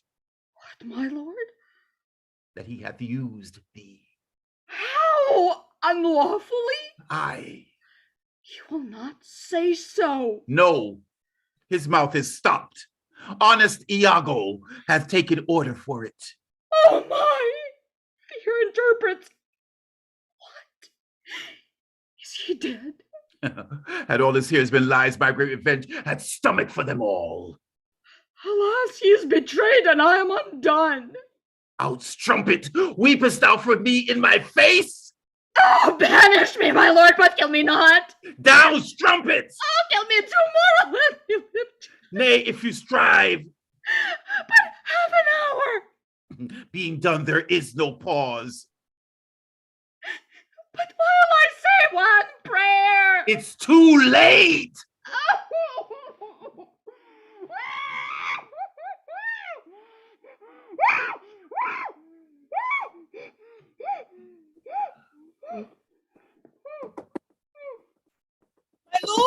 My lord, what ho? My lord. What noise is this? Not dead? Not yet quite dead? I that am cruel am yet merciful. I would not kill. I would not have thee linger in thy pain. So. What ho? My lord. Who's there? Oh, good, my lord. I would speak a word with you. Yes, 'tis Amelia by and by. She's dead. 'Tis like she comes to speak of Cassio's death. The noise was here. Ha! No more moving? Still as the grave? Shall she come in? Were it good? I think she stirs again. No. What best to do? If she come in, she'll sure speak of my wife. My wife! I have no wife! Oh, insupportable. Oh, heavy hour. Methinks it should now be a huge eclipse of sun and moon, and that the affrighted globe should yawn at alteration. I do beseech you that I may speak with you. Oh, good my lord. I forgot thee. Oh, come in, Amelia. Soft by and by. Let me the curtains draw.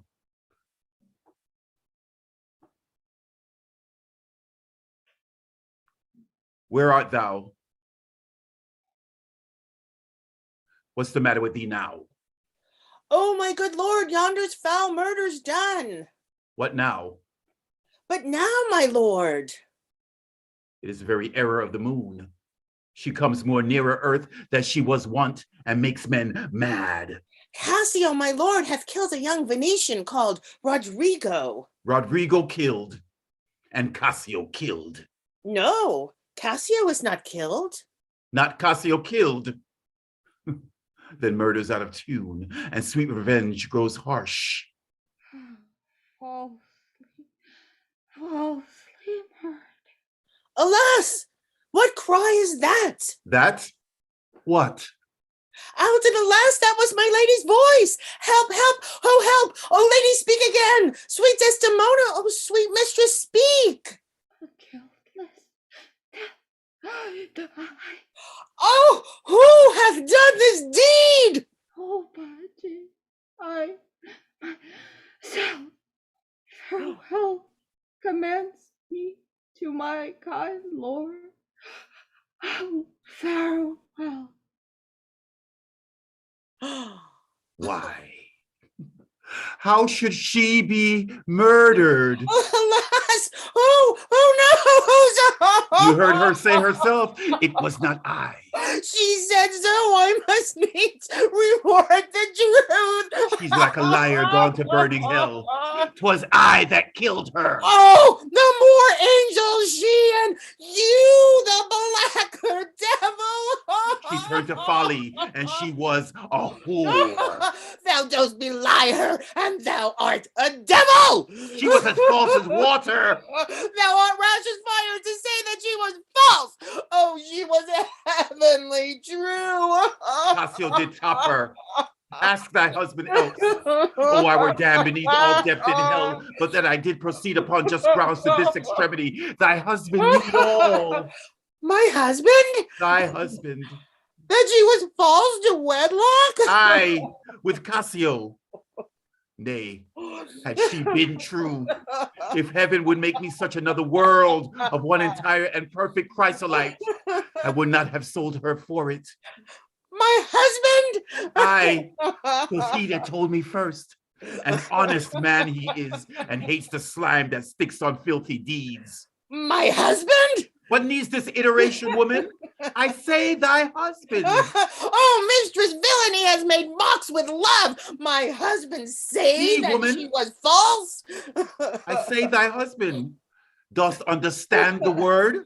My friend, thy husband, honest Iago. Oh, if he say so, may his pernicious soul rot half a grain a day. He lies to the heart. She was too fond of her most filthy bargain. Do thy worst. This deed of thine is no more worthy heaven than thou wast worthy her. Peace, you were best. Thou hast not had the power to do me harm as I have to be hurt. Oh, go, oh, dirt, as ignorant as dirt. Thou hast done a deed I cannot for thy sword. I'll make thee known, though I lost 20 lives. Help, help, oh, help. The Moor hath killed my mistress. Murder! Murder! What is the matter? How now, General? Oh, are you come, Iago? You have done well that men must lay their murders on your neck. What is the matter? Disprove this villain if thou beest a man. He says thou toldest that his wife was false. I know thou didst not. Thou art not such a villain. Speak, for my heart is full. I told him what I thought and told no more than what he found himself was apt and true. But did you ever tell him she was false? I did. Ah, you told an lie, an odious damned lie upon my soul, a lie, a wicked lie. She falls with Cassio. Did you say Cassio? With Cassio, mistress, go to, charm thy tongue. I will not charm my tongue. I am bound to speak. My mistress lies here murdered in her bed. Oh, heavens forfend! And your reports have set the murder on. Nay, stare not, masters. 'Tis true indeed. 'Tis a strange truth. Oh, monstrous act! Villainy, villainy, villainy! I think upon it. I think I smelt, oh, villainy. I thought so then. I'll kill myself for grief. Oh, villainy, villainy! What, are you mad? I charge you, get you home. Good gentlemen, let me have leave to speak. 'Tis proper I obey him, but not now. Perchance, Iago, I will ne'er go home. Oh. Nay, lay thee down and roar, for thou hast killed the sweetest innocent that e'er did lift up I. Oh, she was foul. I scarce did know you, uncle. There lies your niece, whose breath indeed these hands have newly stopped. I know this act shows horrible and grim. Poor Desdemona. I'm glad thy father's dead. Thy match was mortal to him, and pure grief shore his old thread in twain. And pure grief, did he live now, this sight would make him do a desperate turn. Yea, curse his better angel from his side and fall to reprobation. 'Tis pitiful. But yet Iago knows that she with Cassio hath the act of shame 1,000 times committed. Cassio confessed it. And she did gratify his amorous works with that recognizance and pledge of love which I first gave her. I saw it in his hand. It was a handkerchief, an antique token my father gave my mother. Oh, heavenly powers! Hold your peace. Twill out, I peace. No, I will speak as liberal as the north. Let heaven and men and devils, let them all speak. Cry shame against me, yet I'll speak. Be wise, get you home. I will not. Don't! Fie! Your sword upon a woman? Oh, thou dolt more, that handkerchief thou speakest of, I found by fortune and did give my husband, for often and with solemn earnestness, more than indeed belonging to such a trifle, he begged me to steal it. This whore! She give it Cassio. No, alas, I found it, and I did give it my husband. Filth! Thou liest! By heavens, I do not. I do not, gentlemen. Oh, murderous coxcomb, what should such a fool do with so good a woman? Are there no stones in heaven but what serve the thunder? Oh!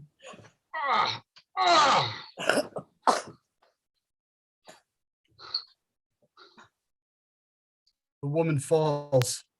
Sure, he hath killed his wife. Aye, oh, lay me by my mistress' side. He's gone, but his wife's killed. Is a notorious villain. Take you this weapon, which I have here recovered from the morgue. Come, guard the door without. Let him not pass, but kill him rather all after the same villain, for 'tis a damned slave. I'm not valiant neither, but every puny whipster gets my sword. But why should honor outlive honesty? Let it all go. What did thy song bode, lady? Hark, canst hear me? I will play the swan and die in music. Willow, willow, willow, more she was chaste. She loved the cruel Moor. So come my soul to bliss as I speak true. So speaking as I think, I die. I die. I have another weapon in this chamber. It is the sword of Spain, the Icebrook's temper. Oh, here it is. Uncle, I must come forth. If thou attempt it, it will cost thee dear. Thou hast no weapon and perforce must suffer. Look in upon me then and speak with me, or naked as I am, I will assault thee. What is the matter? Behold, I have a weapon. A better never did itself sustain upon a soldier's thigh. I have seen the day that with this little arm and this good sword, I have made my way through more impediments than 20 times your stop. But, O vain boast, who can control his fate? 'Tis not so now.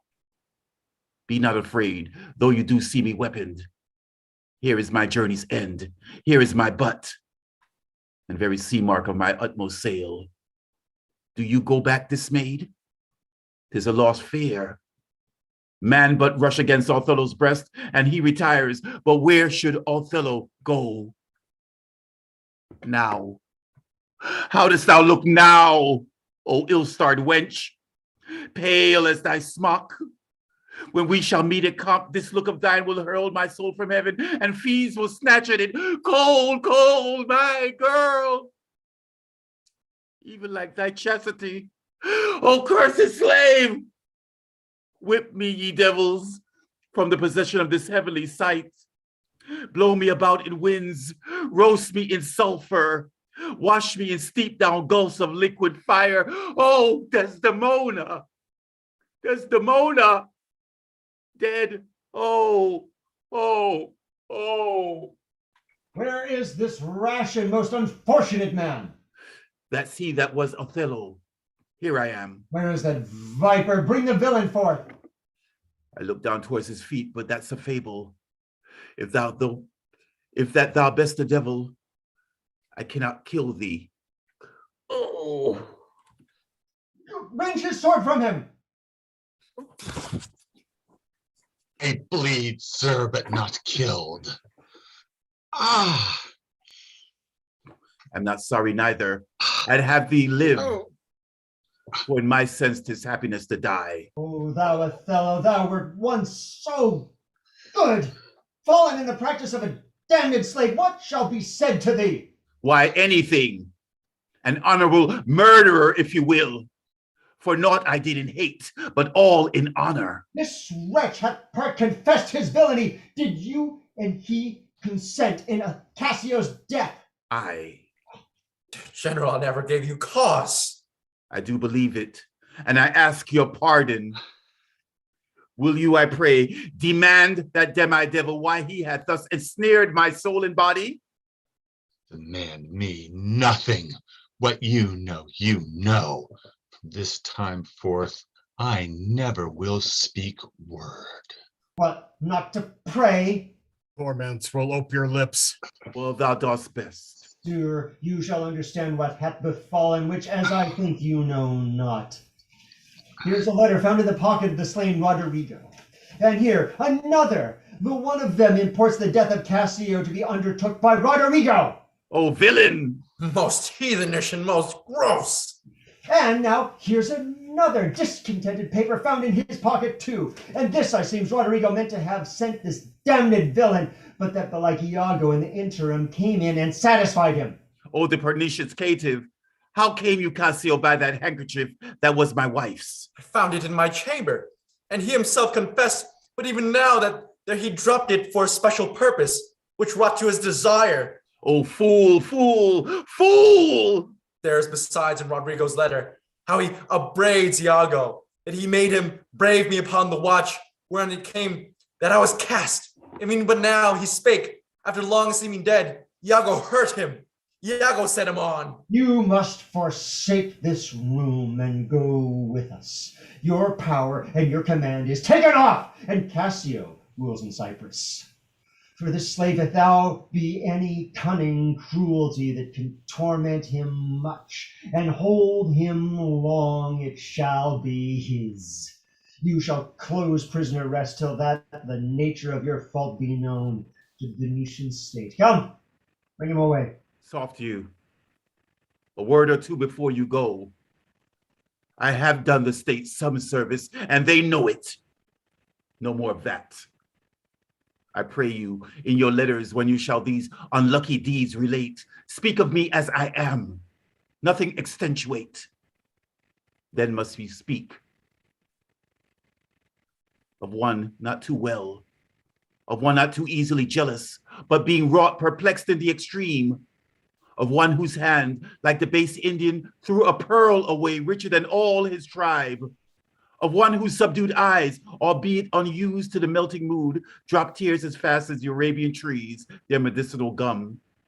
Set you down this, and say besides, that in Aleppo once, where a malignant and turbaned Turk beat a Venetian and traduced the state, I took by the throat the circumcised dog and smote him thus. Oh,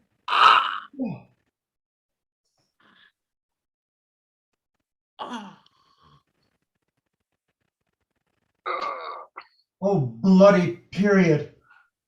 All that spoke is marred. Kill thee ere I kiss thee ere I kill thee. No way but this, killing myself to die upon a kiss. This did I fear, but thought he had no weapon, for he was great of heart. Oh, Spartan dog! More fell than anguish, hunger o'er the sea. Look on this tragic loading of this bed. This is thy work! The object poisons sight. Let it be hid. Gratiano, keep the house and seize upon the fortunes of the Moor, for they succeed to you. To you, Lord Governor, remains the censure of this hellish villain, the time, the place, the torture. Oh, enforce it. Myself will straight abroad, and to the state this heavy act with heavy heart relate.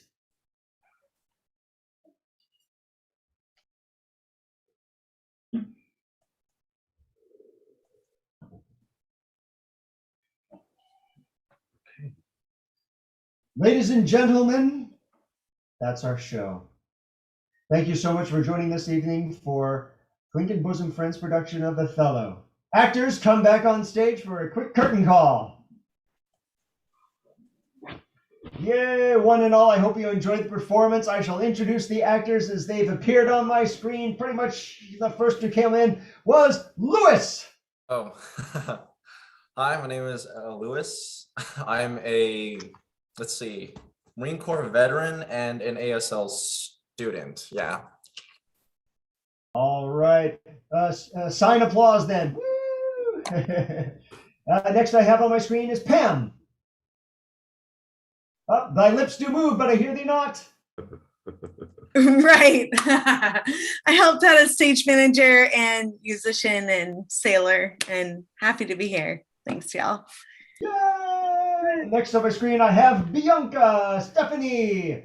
Hello, I'm Stephanie Turcotte. I live in Santa Rosa, and up and coming pretty soon, you'll be able to see us in Moon Over Buffalo at the Curtain Call Theater in Monterey. Next on my screen, I have Graciano Dennis.